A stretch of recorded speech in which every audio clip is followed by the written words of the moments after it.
तो जय हिंद, नमस्कार साथियों।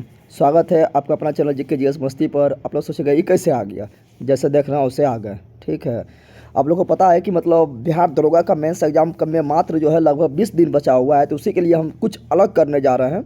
और कितना लोग बोल रहे थे कि दरोगा सॉल्यूशन दीजिएगा मेंस का, तो एसएससी क्या होगा, तो उसी के लिए एक नया सीरीज शुरू करने जा रहे हैं, जिससे दरोगा का मेंस अगर एग्ज़ाम निकालना है तो ये जो सीरीज़ चला रहा है इससे बेहतर सीरीज ना तो आपको कहीं ऑफलाइन कोचिंग में मिलेगा, ना कहीं पर ऑनलाइन यूट्यूब पर मिलेगा, कहीं नहीं मिलेगा, कहीं नहीं मिलेगा, कहीं नहीं मिलेगा। जो स्टार्ट करने जा रहे हैं, क्योंकि कम टाइम में आप लोग को निचोड़ देने जा रहे हैं। अगर एग्ज़ाम निकालना है तो ये ज़रूर देखना पड़ेगा।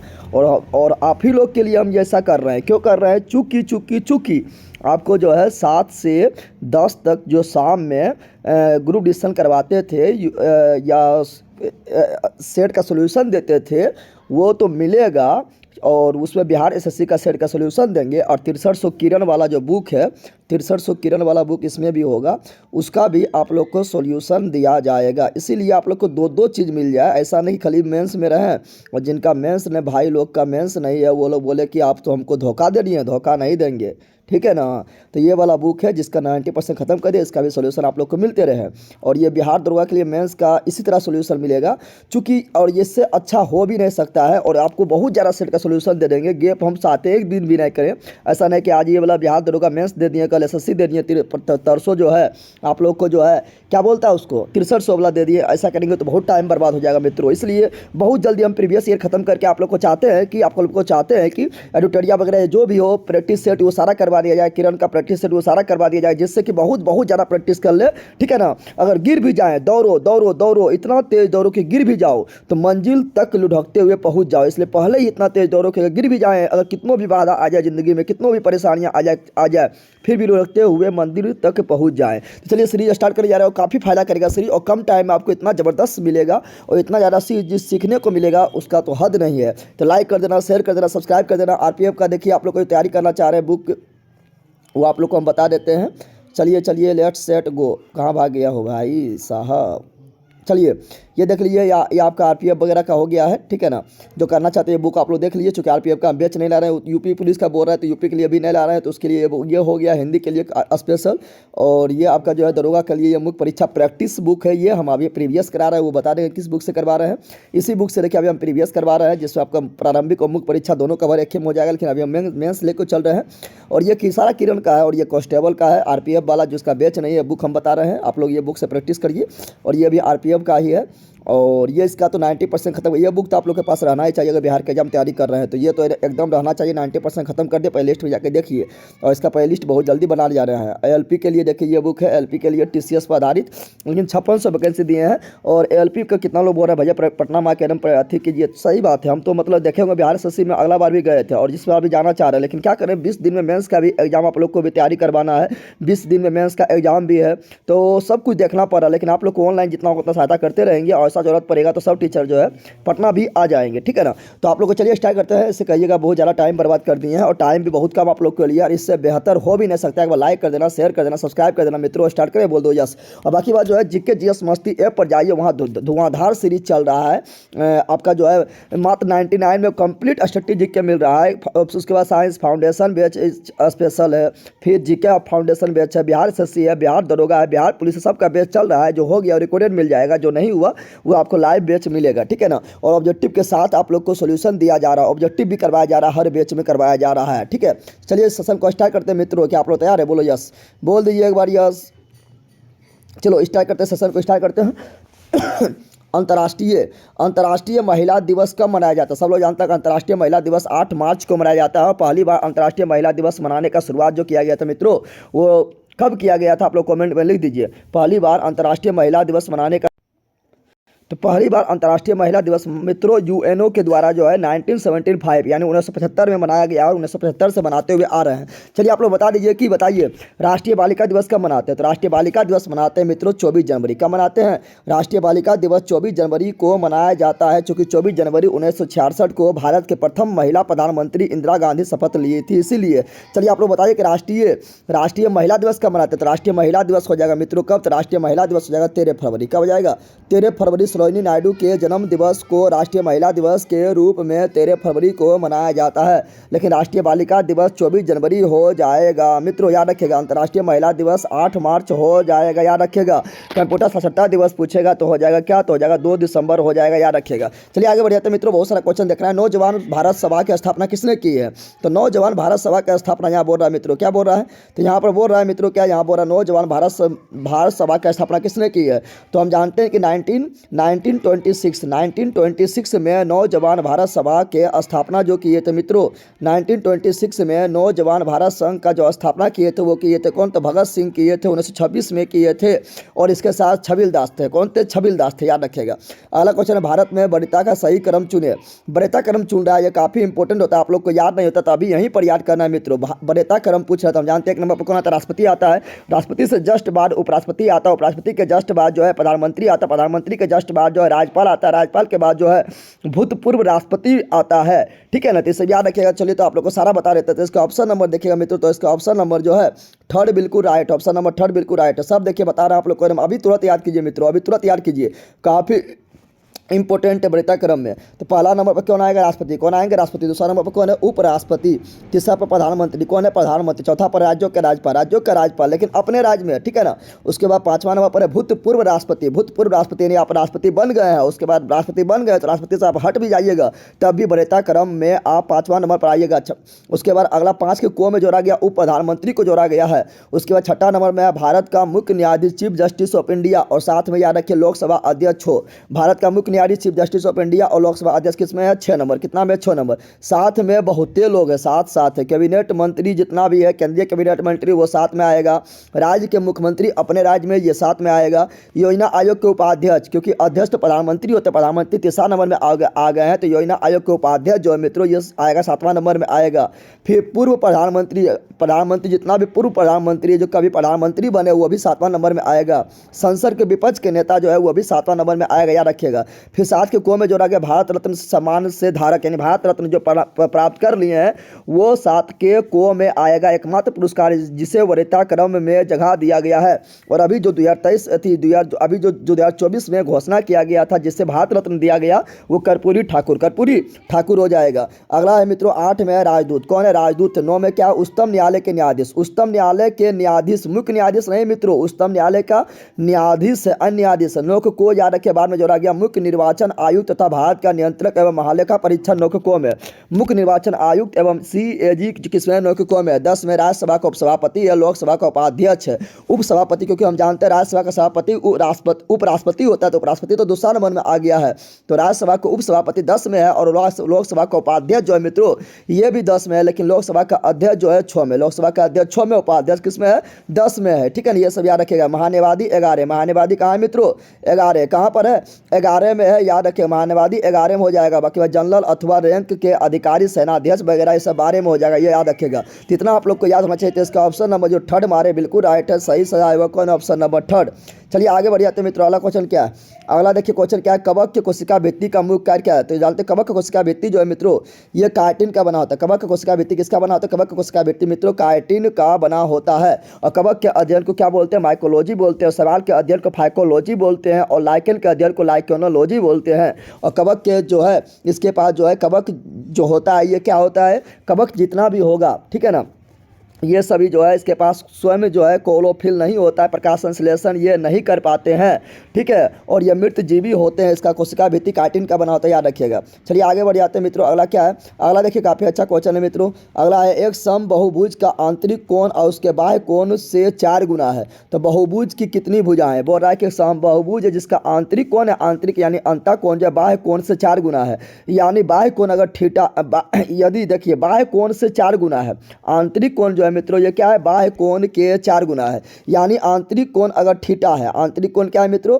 आंतरिक कोण अगर थीटा है, आंतरिक कोण अगर थीटा है तो बाह्य कोण जो है इसका जो है θ/4 हो जाएगा, यानी चौथाई हो जाएगा, चूंकि बाह्य कोण से 4 गुना है आंतरिक कोण। तो वही देखिए यहाँ लिखा हुआ है, क्या लिखा हुआ है? यहाँ लिखा हुआ मित्रों माना आंतरिक कोण थीटा, आंतरिक कोण थीटा, तो बाह्य कोण θ/4 होगा, चूंकि बाह्य कोण से आंतरिक कोण 4 गुना ज़्यादा है। अब हम जानते हैं मित्रों किसी भी आंतरिक कोण और बाह्य कोण का योगफल हमेशा 180 होता है। हम याद कर लीजिए, आंतरिक कोण एवं बाह्य कोण का योगफल हमेशा 180 होता है, इसलिए ये दोनों जोड़ देंगे मित्रों तो क्या हो जाएगा यहाँ पर क्या, तो यहाँ हो जाएगा क्या, तो हो जाएगा 5 थीटा बटा 4 बराबर 180 डिग्री हो जाएगा। अब थीटा बराबर निकालेंगे, थीटा बराबर क्या हो जाएगा, तो थीटा बराबर निकालेंगे मित्रों तो थीटा बराबर हो जाएगा 180 और 4 चल जाएगा ऊपर, 4 चल जाएगा ऊपर और 5 आ जाएगा नीचे और काटेंगे 144 आ गया। थीटा का मान कितना आ गया, 144 आ गया है। 144 जो आया था मित्रों आप लोग को ये आंतरिक कोण के मान आया है, लेकिन यहाँ क्वेश्चन क्या पूछ रहा है आप लोग देखिए, यहाँ क्वेश्चन पूछ रहा है मित्रों कि बताओ भुजाओं की संख्या पूछ रहा है। क्या पूछ रहा है,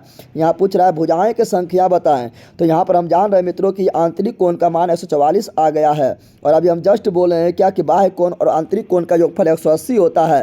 तो बताओ 144 में कितना जोड़ेंगे, 180 हो जाएगा। तो 144 में मित्रों 36 जोड़ेंगे तो 180 हो जाएगा, यानी बाह्य कोण जो है 36 है, कितना 36 है। और किसी भी बहुभुज के कुल कोणों का योगफल 360 डिग्री होता है। किसी भी बहुभुज के क्या बोल रहे हैं मित्रों, हम बोल रहे हैं किसी भी बहुभुज के कुल बाह्य कोणों का योगफल, किसी भी बहुभुज के कुल बाह्य कोणों का योगफल 360 होता है। तो 360 हो जाएगा, एक कोण बाह्य कितना 36 से भागा दे दीजिए तो कितना आएगा 10, यानी इस बहुभुज में कुल भुजा कितना है 10, इस बहुभुज में कुल कितना भुजा है 10 हो गया है। तो इसमें 10 जो मारे बिल्कुल राइट है। क्या आप लोग 10 मार दिए हैं, बोलिए यस 10 मार दिए। तो ऑप्शन नंबर 3 जो मारे हैं बिल्कुल राइट है, आप लोग को समझ आ गया होगा। चलिए स्टार्ट करते हैं और आप लोग को स्टार्ट करते हैं और देखते हैं आप लोगों को। चलिए स्टार्ट करें और बताइए। चलिए अगला क्वेश्चन क्या है मित्रों, अगला क्वेश्चन देखिए यहाँ पर, अगला क्वेश्चन देखिए क्या है आप लोगों के सामने। तो अगला क्वेश्चन ये रहा, वर्ष 2011 के इसका PDF Telegram channel GK GS मस्ती बाय जगदीप पर डाल चुके हैं। क्वेश्चन अगला है वर्ष 2011 के, क्या है क्वेश्चन अगला, तो अगला क्वेश्चन है वर्ष 2011 के जनगणना अनुसार भारत में वह राज्य जहां न्यूनतम जनसंख्या घनत्व दर्ज किया गया है। तो जहां पर न्यूनतम जनसंख्या घनत्व 2011 के अनुसार दर्ज किया गया मित्रों वो अरुणाचल प्रदेश। क्या अरुणाचल प्रदेश से मात्र 17 व्यक्ति प्रति वर्ग किलोमीटर, 17 व्यक्ति प्रति वर्ग किलोमीटर घोषित किया गया है। तो सबसे कम जनसंख्या घनत्व वाला राज्य अरुणाचल प्रदेश, सबसे अधिक जनसंख्या घनत्व वाला राज्य मित्रों बिहार है। बिहार में जनसंख्या घनत्व 1106 व्यक्ति प्रति वर्ग किलोमीटर है। और केंद्र शासित प्रदेश में सबसे अधिक जनसंख्या दिल्ली का है और सबसे कम जनसंख्या केंद्र शासित प्रदेश से मित्रों अंडमान निकोबार, किसका, अंडमान निकोबार का है। तो इसका ऑप्शन नंबर 2 अरुणाचल प्रदेश हो जाएगा। चलिए आगे बढ़ते हैं। अगला क्वेश्चन क्या है मित्रों, अगला क्वेश्चन देखिएगा आप लोग। तो अगला क्वेश्चन देखिए यहाँ पर, तो अगला क्वेश्चन जो है वो आप लोग को क्या है, तो अगला क्वेश्चन है पोलिसदार। क्या बोल रहा है, पोलिसदार पासन उपकरण किस युग की विशेषता है। क्या बोल रहा है, पोलिसदार पासन उपकरण किस युग की विशेषता है। तो इसमें पोलिसदार पासन उपकरण देखें किस युग का विशेषता है मित्रों, तो ये आप लोग देख लीजिए। इसका हो जाएगा क्या, तो पोलिसदार जो आया नव पाषाण काल में, किसमें आया था, नव पाषाण काल में आया था। नव पाषाण काल में बहुत सारा चीज़ें खोज किया गया, आप लोग को पता है। जैसे पूछेगा बताओ कि मानव ने खेती करना का प्रारंभ किया, नव पाषाण काल में किया था। मानव ने जो है अस्थायी जीवन जीना का प्रारंभ किया था, नव पाषाण काल में किया। मानव जो है जानवरों को पालतू बनाया, कुत्ता को पालतू बनाया गया सर्वप्रथम, ठीक है ना। तो जानवरों को पालतू बनाने का प्रारंभ किया नव पाषाण काल में किया है। पोलिसदार पत्थरों का प्रयोग कब किया, नव पाषाण काल में किया था। फिर जो है समाज में रहना कब शुरू किया था, नव पाषाण काल में किया था। और बस्ती कब किया था, तो बस्ती बसाया था, नव पाषाण काल में बसाया था। पहिया का निर्माण कब किया, पहिया का निर्माण नव पाषाण काल में किया था, ठीक है ना। तो अस्थायी जीवन बोले या खेती बोले या समाज का निर्माण बोले या बस्ती का निर्माण बोले या पहिया का निर्माण बोले या पोलिसदार पाषाण बोले, सब नव पाषाण काल हो जाएगा। चलिए आगे बढ़ जाते हैं मित्रों। अगला क्या है, अगला देखिए यहाँ पर क्वेश्चन काफ़ी अच्छा है। बोल रहा है क्या, क्वेश्चन नंबर 10, राज्य विधान परिषद के संबंध में निम्नलिखित में से कौन सा कथन सत्य नहीं है। तो राज्य विधान परिषद हम जानते हैं, विधान परिषद का जो मतलब, विधान परिषद का निर्माण किसी भी राज्य में करने का अधिकार जो है मित्रों वो संसद के पास है। राज्य अगर चाहेगा भी तो भी नहीं कर पाएगा। जब राज्य अपने विधानसभा के 2/3 बहुमत से पारित करके संसद के पास भेजेगा तो संसद जो है साधारण बहुमत से जो है विधान परिषद का निर्माण उस राज्य में कर सकते हैं। विधान परिषद ये संसद पर ही निर्भर करता है और संसद पर ही निर्भर ये करेंगे। और दूसरा बात याद रखना कि ये विधान परिषद के निर्माण जो है मित्रों किस आर्टिकल में है, तो विधान परिषद के निर्माण के चर्चा जो है मित्रों वो आपका आर्टिकल नंबर 169 में है। किसमें है, तो विधान परिषद के निर्माण की चर्चा 169 में है। और विधान परिषद में कितना सदस्य होगा, कैसे इसका क्या होगा, यानी संरचना के बारे में चर्चा 171 में है। अब देखिए देखिए विधान परिषद 6 राज्य में अभी है। कौन कौन है? तो बिहार हो गया, यूपी हो गया, और कर्नाटक हो गया, महाराष्ट्र हो गया, तेलंगाना हो गया, आंध्र प्रदेश हो गया है। और विधान परिषद में अधिकतम संख्या जो है मित्रों विधानसभा के, उस राज्य के विधानसभा के 1/3 होना चाहिए, यानी 1/3 से ज़्यादा नहीं होगा। विधान परिषदों का अधिकतम संख्या कितना होगा? तो उस राज्य के विधानसभा के 1/3 से ज़्यादा नहीं होना चाहिए, और न्यूनतम 40, न्यूनतम 40। चलिए आपका क्वेश्चन आपका ये बन जाएगा।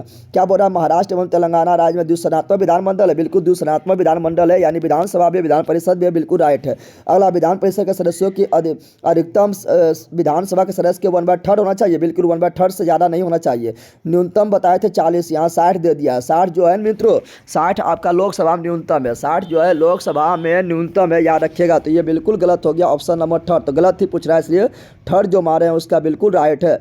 कुल सदस्यों का 1/3 भाग स्थानीय निकाय के द्वारा सदस्यों द्वारा निर्वाचित होता है। बिल्कुल स्थानीय निकाय के द्वारा जो है विधान परिषद में 1/3 जाएगा। फिर आपका जो है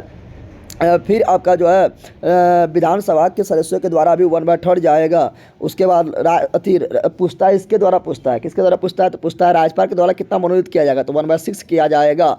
और बाकी बात जो स्टूडेंट है जो 3 वर्ष पहले ग्रेजुएशन कर चुके हैं, टीचर हैं जो पढ़ा रहे हैं 3 वर्ष से, उसके द्वारा 1/12। तो इसका ऑप्शन नंबर 3 जो हमारे बिल्कुल राइट है। अगला क्वेश्चन क्या है? शिवाजी निम्नलिखित में घटनाओं का सही क्रम क्या है? तो हम जानते हैं शिवाजी का राज्याभिषेक जो हुआ था मित्रों, यहाँ बता रहा सयाना जा रहा है, तो यहाँ पर सयाने बोल रहा था। राज्याभिषेक शिवाजी का कब हुआ? 1674 में हुआ था।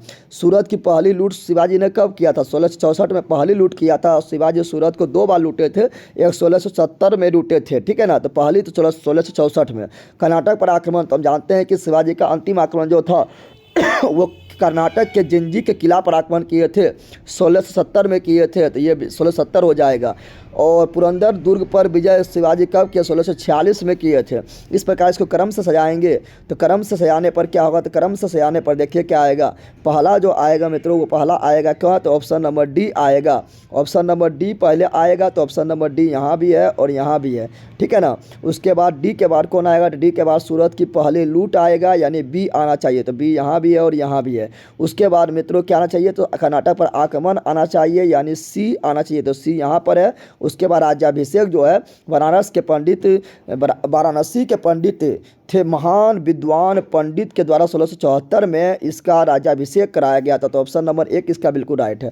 चलिए आगे बढ़ते हैं। 120 किलोमीटर प्रति घंटे की रफ्तार से दौड़ने वाली ट्रेन, क्या बोल रहा है? 120 किलोमीटर प्रति घंटे की रफ्तार से दौड़ने वाली ट्रेन 30 सेकंड में 800 मीटर, 30 सेकंड में 800 मीटर दूरी लंबाई के प्लेटफॉर्म को पार करती है। तो ट्रेन की लंबाई बताना है। अब देखिए यहाँ पर हम जानते हैं प्लेटफॉर्म की लंबाई को पार कर रहा है, तो आप लोग को पता है कि 30 सेकंड में पार कर रहा है, तो 30 सेकंड में प्लेटफॉर्म की लंबाई को भी पार किया और अपना खुद की लंबाई को पार किया है, यानी कुल दूरी 30 सेकंड में वो जो तय किया है मित्रों, वो आप लोग को पता है कि प्लेटफॉर्म की लंबाई बटा ट्रेन के खुद की लंबाई पार किया है।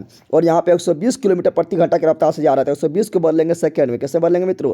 120 को बदलेंगे सेकंड में बदलेंगे, तो सेकंड में बदलते हैं। तो सेकंड में जैसे बदलेंगे तो देखिए यहाँ पर क्या होगा, चाल 120 से सेकंड में बदलेंगे, तो 5 × 18 से गुना करेंगे तो काटेंगे तो 100/3 आएगा।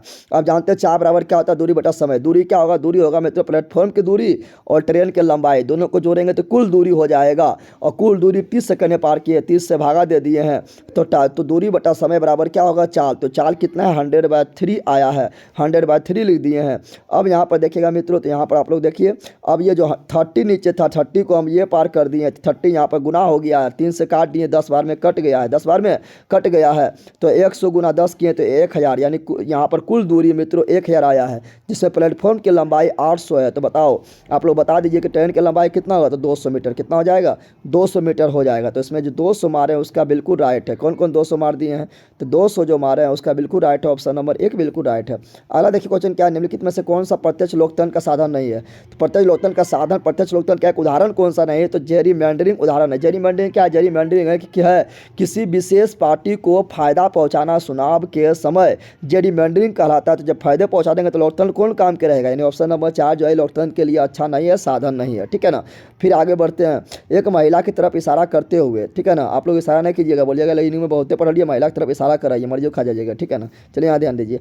एक महिला की तरफ इशारा करते हुए विजय ने कहा, एक महिला के तरफ इशारा करते हुए विजय ने कहा, वह मेरे ससुर की पत्नी की इकलौती पुत्री है। देखिए विजय ने कहा, क्या कहा? विजय ने कहा महिला की ओर इशारा करते हुए कि वह जो महिला है ना, वो विजय विजय के ससुर के पत्नी, पत्नी यानी विजय के सास के इकलौती पुत्री है, इकलौती पुत्री है यानी कौन सी, विजय का शादियाँ हुआ किससे, तो विजय का शादियाँ हुआ था किससे, तो इकलौती पुत्री है। जब इकलौती पुत्री है तो सिंपल बात है विजय का शादी उसी पुत्री से हुआ होगा, यानी विजय की पत्नी बन गया। कौन सी बन गया है, तो वो जो महिला है वो कौन है, विजय की पत्नी, विजय की पत्नी। ऑप्शन नंबर डी हो जाएगा। चलिए आगे बढ़ते हैं। भारत के उत्तरी पश्चिमी भागों में शीतकालीन वर्षा, हम जानते हैं कि शीतकाल में अभी भारत के उत्तम पश्चिम यानी पंजाब में, हरियाणा में, दिल्ली में, यूपी में, ये सभी में बारिश होता है और अभी फसल के लिए ये टॉनिक का काम करता है। तो क्यों बारिश होता है, तो ये होगा पश्चिमी विक्षोभ के कारण, पश्चिमी विक्षोभ के कारण बारिश होता है, जिसको जेट स्ट्रीम बोलते हैं। जेट स्ट्रीम हवा चलता है और ये भूमध्य सागर से उत्पन्न होता है। तो ऑप्शन नंबर एक और इसकी ऊंचाई लगभग 8 से 12 किलोमीटर ऊपर होता है, हिमालय से टकराकर बारिश करती है। तो ऑप्शन नंबर एक हो जाएगा। ठंडा के समय में कोरोमंडल तट पर भी बारिश होता है तमिलनाडु में, और बारिश के कारण जो है कोरोमंडल तट पर वो लौटते हुए मानसून के कारण बारिश होता है। याद रखिएगा भारत में सर्वाधिक बारिश जो है मित्रों दक्षिण पश्चिम मानसून से होता है, याद रखिएगा। चलिए आगे बढ़ते हैं। ये थोड़ा गलत दिया हुआ था, इसको सुधार के हम लिखा हुआ, क्वेश्चन ये गलत दिया हुआ था, इसको सुधार के हम लिखे हुए हैं। देखिए इस प्रकार दिया हुआ है, यहाँ पर आप लोग गौर से देखिए। तो क्वेश्चन इस प्रकार है, यहाँ पर है कि 8 था, 8 से क्या हो गया, तो 8 के बाद फिर 4 हो गया, 4 के बाद फिर 6 हो गया, 6 के बाद फिर 15 हो गया, 15 के बाद फिर जो है 52 एंड 1/2 हो गया। तो इस प्रकार जो है यहाँ पर बताना है कि x का मान क्या होगा, z का मान क्या होगा, लेकिन परीक्षा में सिर्फ z का मान पूछा गया, x का मान नहीं पूछा गया है। देखिए कैसे आगे बढ़ा, थोड़ा ध्यान दीजिए। इसका आधा हुआ, कितना गुना हुआ, तो यहाँ पर 1/2 का गुना हुआ। फिर यहाँ देखिएगा तो यहाँ कितना गुना हुआ, तो यहाँ देखिएगा तो 4, और 4 में 2 जुड़ गया यानी हो गया 6 हो गया है। यानी यहाँ जो गुना हुआ मित्रों, यहाँ गुना हुआ 1.5, कितना गुना हुआ, 1.5 गुना हुआ, यानी 3/2 गुना हुआ। कितना हुआ, 3/2 गुना हुआ है। यानी यहाँ पर 1 बढ़ा है, कितना बढ़ रहा है, 1 बढ़ रहा है। तो चलिए फिर 1 बढ़ा देते हैं, फिर 1 बढ़ाएंगे मित्रों तो अवरी हो जाएगा कितना, अवरी हो जाएगा 5/2 हो जाएगा, 5/2 हो जाएगा।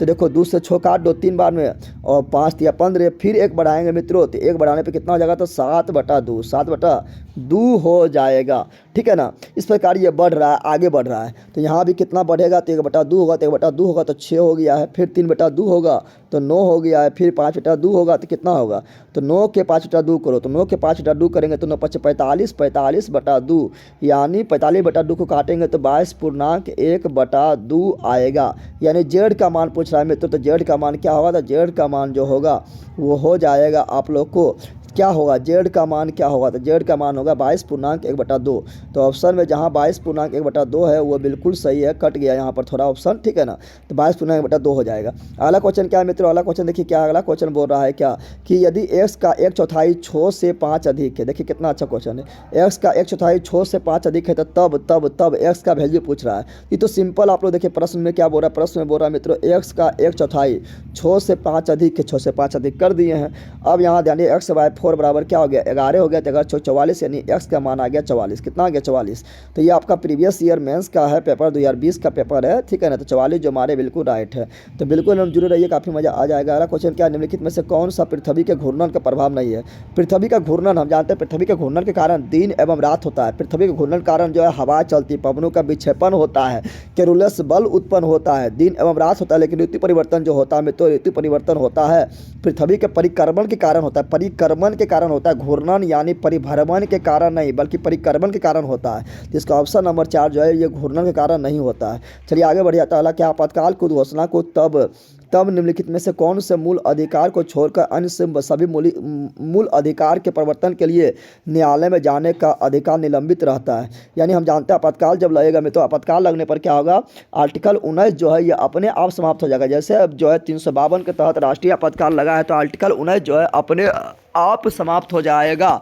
ये लिखा हुआ है आर्टिकल नंबर 358 में लिखा हुआ है कि जब भी राष्ट्रीय आपातकाल 352 के तहत लगाया जाएगा तो जो है आर्टिकल 19 जो मौलिक अधिकार ये अपने आप समाप्त हो जाएगा। और अन्य मौलिक अधिकार को समाप्त करने के लिए राष्ट्रपति का परमिशन लेना पड़ेगा। राष्ट्रपति के परमिशन के बाद जो है अन्य मौलिक अधिकार को भी समाप्त किया जा सकता है। ये 359 में लिखा हुआ है। तो 359 के तहत अन्य मौलिक अधिकार को समाप्त किया जा सकता है। लेकिन आर्टिकल 20 एवं 21 को कभी भी समाप्त नहीं किया जा सकता। आर्टिकल 20 एवं 21 को कभी भी समाप्त नहीं किया जा सकता है। यहाँ बोल रहा है कौन सा आर्टिकल है जो न्यायालय में जाने का अधिकार निलंबित रहता है। न्यायालय हमको जाने की कोई जरूरत नहीं है, ये समाप्त ना होगा। तो आर्टिकल 20 एवं 21, 20 एवं 21 हो जाएगा। आगे बढ़ते मित्रों, अगला क्या है, भारत के संविधान निम्नलिखित में से कौन से अनुसूचित द्वारा, भारत के संविधान निम्नलिखित में कौन सा अनुसूचित द्वारा स्वायत्त शासी शिक्षा परिषदों की स्थापना का प्रावधान किया गया है। तो ये आपका जो है मित्रों, ये आपका छठी अनुसूची हो जाएगा।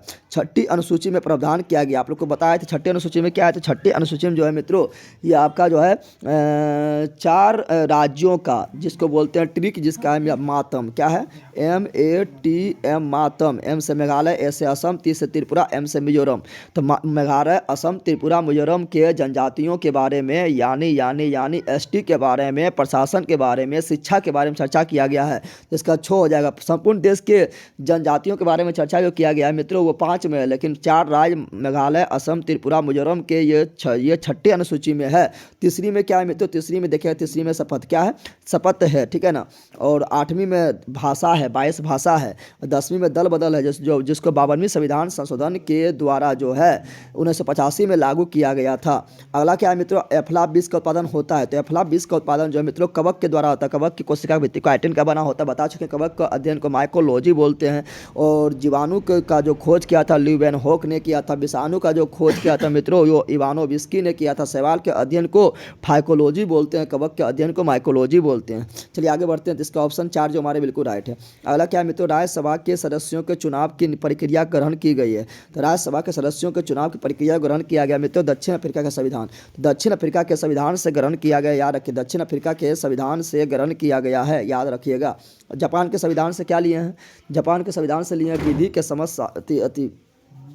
जापान के संविधान के द्वारा देखिएगा तो विधि द्वारा स्थापित प्रक्रिया लिए हैं। और संयुक्त राज्य अमेरिका संविधान से बहुत सारा चीज़ लिए हैं। मौलिक अधिकार लिए हैं, उपराष्ट्रपति का पद लिए हैं, राष्ट्रपति पर महाभियोग लिए हैं, संविधान के सर्वोच्चता लिए हैं, एकीकृत न्यायपालिका लिए हैं, न्यायपालिका के सर्वोच्चता लिए हैं।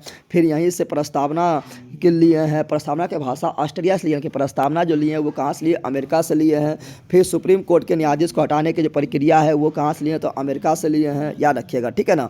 और विधि के द्वारा समान संरक्षण भी अमेरिका से लिए हैं। विधि के समझ समानता पूछेगा तो लिए ब्रिटेन से, लेकिन विधि के समान संरक्षण अमेरिका से।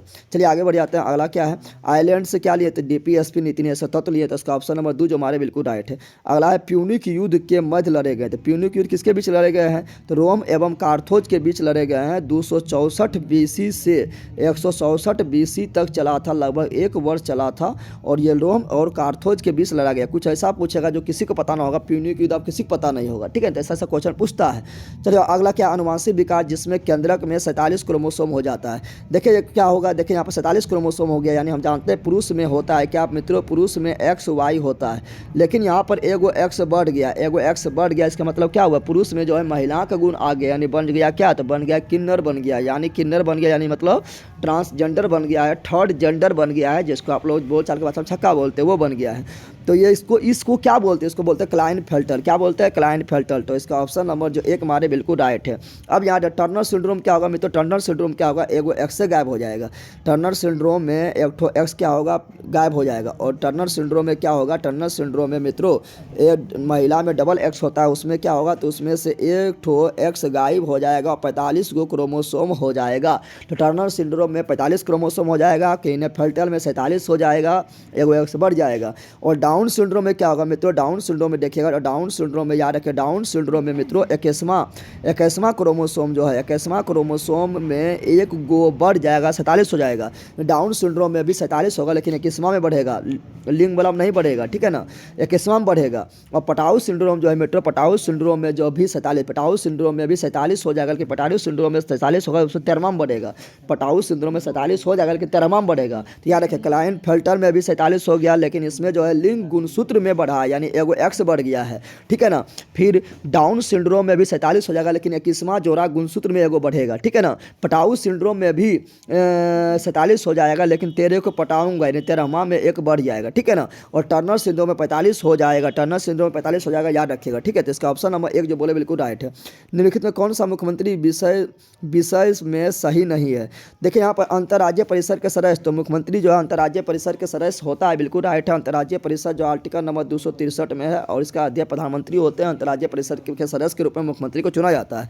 राष्ट्रीय विकास परिषद, जिसका स्थापना 6 अगस्त 1952 को हुआ था, इसका भी सदस्य के रूप में मुख्यमंत्री को चुना जाता है। राज्य योजना बोर्ड का अध्यक्ष खुद, जैसे केंद्र राज्य योजना बोर्ड का अध्यक्ष प्रधानमंत्री होता है, उसी प्रकार राज्य योजना बोर्ड का अध्यक्ष मुख्यमंत्री होता है, यानी बिल्कुल सही है। राज्य मानवाधिकार आयोग का अध्यक्ष, तो राज्य मानवाधिकार आयोग के अध्यक्ष जो है मुख्यमंत्री नहीं होता है, बल्कि ये कौन होता है, तो ये राज्य मानवाधिकार है, यानी हाई कोर्ट के रिटायर्ड जज होता है। और यही वाला केंद्र वाला मानवाधिकार होगा, तो केंद्र वाला मानवाधिकार हो जाएगा सुप्रीम कोर्ट के रिटायर्ड जज।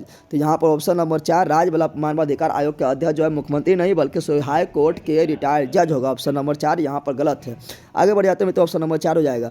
अगला है अपविसिक पायस पीएन संडी डायोड। पीएन जंक्शन बोल रहा है डायोड का अपक्षय क्षेत्र चौड़ाई क्या होता है, तो चौड़ाई होने पर क्या होगा, उसका जो है क्षमता जो है घट जाता है, ठीक है ना। तो डायमेंशन के जो है चौड़ाई होने पर क्षमता घट जाती है। और हम जानते हैं मित्रों क्या, तो हम जानते हैं कि एक ठो होता है क्या आपका, तो एक ठो आपका होता है पी टाइप अर्धचालक। तो पी टाइप अर्धचालक में जो करंट का प्रवाह होता है वो होल के कारण यानी छिद्र के कारण होता है, होल यानी छिद्र के कारण होता है, याद रखिएगा। और एन टाइप में, एन मतलब निगेटिव मतलब इलेक्ट्रॉन, तो एन टाइप अर्धचालक में इलेक्ट्रॉन के कारण जो है धारा का प्रवाह होता है। चालक को गर्म करने पर क्या होता है, चालकता बढ़ जाती है, प्रतिरोधकता जो है घट जाती है, याद रखिएगा। लेकिन चालक में उल्टा होगा। इसका ऑप्शन नंबर 8 हो जाएगा। अगला है जेम्स टोबिन के द्वारा, देखो जेम्स टोबिन के द्वारा पहली बार सुझाया गया टोबिन टैक्स निम्न में से किस लेन देन पर लगाया जाता है। तो जेम्स टोबिन द्वारा जो टैक्स लगता है मित्रों, ये लगाया जाता है किस पर, तो ये लगाता है करेंसी के लेन देन पर। यानी करेंसी के लेन देन जब करते हैं, यानी आप करेंसी को भजाते हैं, फॉरेन करेंसी को अपना देश से करेंसी में भजाते हैं, यानी करेंसी के लेन देन पर जो टैक्स लगता है उसे क्या बोलते हैं, जेम्स टोबिन के द्वारा ये सुझाया गया है, तो उसे टोबिन टैक्स बोलते हैं। तो ऑप्शन नंबर 2 जो हमारे बिल्कुल राइट है। अगला मुगल दरबार में प्रमुख चित्रकार कौन था, जिसके नेतृत्व में अकबर ने चित्रकला का एक पृथक विभाग स्थापित किया था। तो अकबर एक पृथक विभाग का स्थापना कर दिया, चित्रकला विभाग का स्थापना कर दिया था, वो था अब्दुल असमद। कौन था मित्रों, अब्दुल असमद, याद रखिए काफ़ी इंपॉर्टेंट है।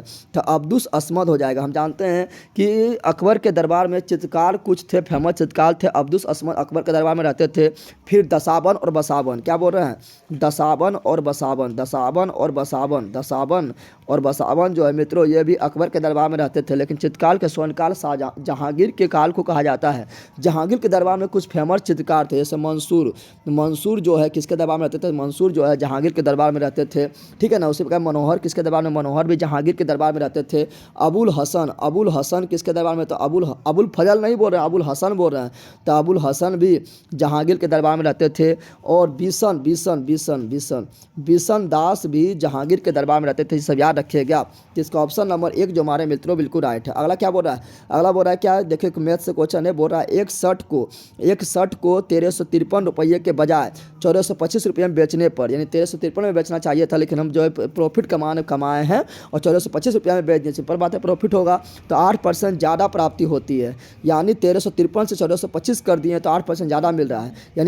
यानी 1425 में बेचे तो कितना ज़्यादा में बेचे, तो बेचे 72 रुपये ज़्यादा में बेचे हैं। तो 72 रुपया बराबर 8%, यानी 8% फायदा हो रहा है। तो बोला उसका बताओ, तो यही पे यहाँ पर लिखा है 8% बराबर कितना हो रहा है, तो दोनों का अंतर कर दीजिए 72 रुपया, यानी 8% प्रॉफिट हुआ, यानी 72 रुपया प्रॉफिट हुआ। तो 1% बराबर कितना होगा, तो 9 रुपया। तो 100% बराबर कितना होगा, तो 900 रुपया। यानी उस वस्तु का जो क्रय मूल्य होगा मित्रों वो कितना होगा, तो वो आपका हो जाएगा 900 रुपया हो जाएगा, लागत मूल्य 900 रुपया हो जाएगा। लेकिन हम 1425 टका में बेच दिए हैं, याद रखिएगा, ठीक है ना। इसका ऑप्शन नंबर जो है 2 बिल्कुल राइट हो गया है। अगला कृषि का काटो और जलाओ जो है मित्रों, ये आप लोग को पता है कि पूर्वोत्तर भारत में झूम कृषि के नाम से फेमस है, जहाँ पर जो है वहाँ के जनजाति के द्वारा जंगल को काट लिया जाता है और वहाँ के जो है फसल का उत्पादन किया जाता है। लेकिन जंगल की उर्वरता शक्ति कम होने पर पुनः जो है दूसरा स्थान पर चला जाता है, जिसे स्थानांतरित कृषि बोलते हैं। फिर काटो जलाओ और कृषि करता है। तो ये होता है पूर्वोत्तर भारत में। कहाँ होता है मित्रों, ये पूर्वोत्तर भारत में होता है। पूर्वोत्तर भारत बोले तो पूर्वी और उत्तर, यानी ऑप्शन नंबर 4 जिसको झूम कृषि के नाम से फेमस है। अब ये काफ़ी इंपॉर्टेंट है, देखिए थोड़ा ध्यान से सुनिएगा। बहुत सारा जो है किस देश में झूम कृषि को किस नाम से जानते हैं, तो स्थानांतरित कृषि को पूर्वोत्तर भारत में स्थानांतरित कृषि को क्या बोलते हैं, तो झूम कृषि बोलते हैं, याद रखिएगा। क्या बोलते हैं, झूम कृषि बोलते हैं। अब यहाँ थोड़ा देख लीजिए आप लोग, ठीक है ना। देखिए यहाँ पर देख लीजिए कि इंडोनेशिया एवं मलेशिया में झूम कृषि यानी स्थानांतरित कृषि को क्या बोलते हैं, जैसे बोलते हैं लदान। क्या बोलते हैं, एकदम याद कर लीजिए, काफ़ी इंपॉर्टेंट ऐसे क्वेश्चन आएगा तो आप लोग से छूट जाएगा, तो छोड़ना नहीं है। तो इंडोनेशिया एवं मलेशिया में स्थानांतरित कृषि को लदांग बोलते हैं। मध्य अमेरिका एवं मैक्सिको में स्थानांतरित कृषि कृषि को मिल्पा, क्या बोलते हैं, मिल्पा बोलते हैं। ब्राज़ील में बोलते हैं रोका, काफ़ी इंपॉर्टेंट है, VBI, रोका रोका रोका, ब्राज़ील में रोका काफ़ी बार पूछा गया है, ठीक है ना। उत्तर पूर्व भारत यानी पूर्वोत्तर भारत में क्या बोलते हैं, झूम बोलते हैं, काफ़ी इंपॉर्टेंट, ये तो बता ही दिया अभी। मेडागास्कर में स्थानांतरित कृषि को बोलते हैं टाबी, क्या बोलते हैं, टाबी, क्या बोलते हैं, टाबी। वेनेजुएला में बोलते हैं कोनुको, क्या बोलते हैं, कोनुको कहा जाता है। और फिलीपींस में जो है बोलते हैं कैगिन, क्या बोलते हैं, कैगिन कहा जाता है। और जायरे वो मध्य अफ्रीका में स्थानांतरित कृषि को मसोल, क्या बोलते हैं, मसोल कहा जाता है। और जावा में हुमा कहा जाता है। म्यांमार में तुंगिया कहा जाता है। श्रीलंका चेन्ना, काफ़ी इंपॉर्टेंट, VBI, श्रीलंका में स्थानांतरित कृषि को चन्ना बोलते हैं। पश्चिमी अफ्रीका में लोगन, क्या बोलते हैं, लोगन बोलते हैं। थाईलैंड में तमराई, थाईलैंड में तमलाई बोलते हैं, क्या बोलते हैं, तमराई बोलते हैं। मध्य प्रदेश में काफ़ी इंपॉर्टेंट बेबर वो दहिया बोलते हैं। मध्य प्रदेश में स्थानांतरित कृषि को बेबर एवं दहिया बोलते हैं। छत्तीसगढ़ में दीपा, छत्तीसगढ़ में डीपा बोलते हैं। राजस्थान में बत्ता बोलते हैं। आंध्र प्रदेश से पोडू, काफ़ी इंपॉर्टेंट, पोडू बोलते हैं, ठीक है ना। उड़ीसा में जो है बिंगा या धाबी बोलते हैं, याद रखिएगा। चलिए तो इसे बता दें आप लोग को, इतना आप लोग को याद रखिएगा, स्क्रीनशॉट ले सकते हैं, काफ़ी इंपॉर्टेंट है। आप लोग कमेंट कीजिए झारखंड में क्या बोलते हैं, ठीक है ना। चलिए आगे देखते हैं क्या है। तो अगला क्वेश्चन देखिए मित्रों, क्या है, इधर तो हो गया आप लोग का। अगला क्वेश्चन जो है ये रहा, भारत में इस्पात उद्योग को निम्नलिखित में किसके आयात की अपेक्षा होती है। तो इस्पात उद्योग को चलाना है मित्रों, तो वहाँ पर कोयला बहुत ज़्यादा लगता है, तो यानी कि इसको कोकिंग कोयला, क्या जाएगा, कोकिंग कोयला। इस्पात उद्योग को चलाने के लिए कोयला यानी ऊर्जा के उत्पादन के लिए कोयला चाहिए, तो कोकिंग कोयला हो जाएगा, ठीक है ना। तो चलिए आगे बढ़ते हैं। अगला क्या है मित्रों, अगला निम्नलिखित में से कौन सा प्रत्यक्ष कर का उदाहरण नहीं है। प्रत्यक्ष कर का उदाहरण नहीं यानी अप्रत्यक्ष कर है, यानी इनडायरेक्ट टैक्स है। तो संपत्ति जिसके पास रहेगा उसी को टैक्स भरना पड़ेगा, यानी डायरेक्ट टैक्स है, यानी प्रत्यक्ष कर है। व्यवसाय कर, बिजनेस कीजिएगा आप तो आप ही को भरना पड़ेगा टैक्स, यानी डायरेक्ट टैक्स है। आयकर कमाइएगा आप, आपका जितना इनकम होगा उस पर टैक्स भरना पड़ेगा, तो आप ही भरिएगा, डायरेक्ट टैक्स है। लेकिन वस्तुओं और सेवाओं पर लगने वाला टैक्स को बोलते हैं GST, क्या बोलते हैं, GST। और GST जो है मित्रों एक अप्रत्यक्ष टैक्स है, यानी इनडायरेक्ट टैक्स है, यानी ऑप्शन नंबर 4 ये इनडायरेक्ट टैक्स है। बाकी उपहार कर जो है डायरेक्ट टैक्स हो जाएगा, उपहार कर भी क्या होगा, डायरेक्ट टैक्स हो जाएगा, ये याद रखिएगा मित्रों।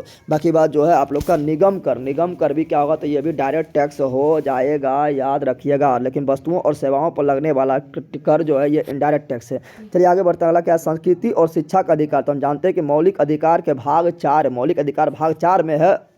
और आर्टिकल 29 एवं 30 में जो है मित्रों शिक्षा एवं संस्कृति एवं शिक्षा का अधिकार है। आर्टिकल 29 बोलता है कि अल्पसंख्यकों को उसके भाषा, बोली, संस्कृति के आधार पर शिक्षण संस्थान में प्रवेश से रोका नहीं जा सकता है। और 30 बोलता है कि अल्पसंख्यक लोग जो है अपने मन पसंद के शिक्षण संस्थान को स्थापना कर सकते हैं और राज्य के द्वारा उसे हर सुविधा दिया जाएगा। इस प्रकार ऑप्शन नंबर 2 बिल्कुल राइट है।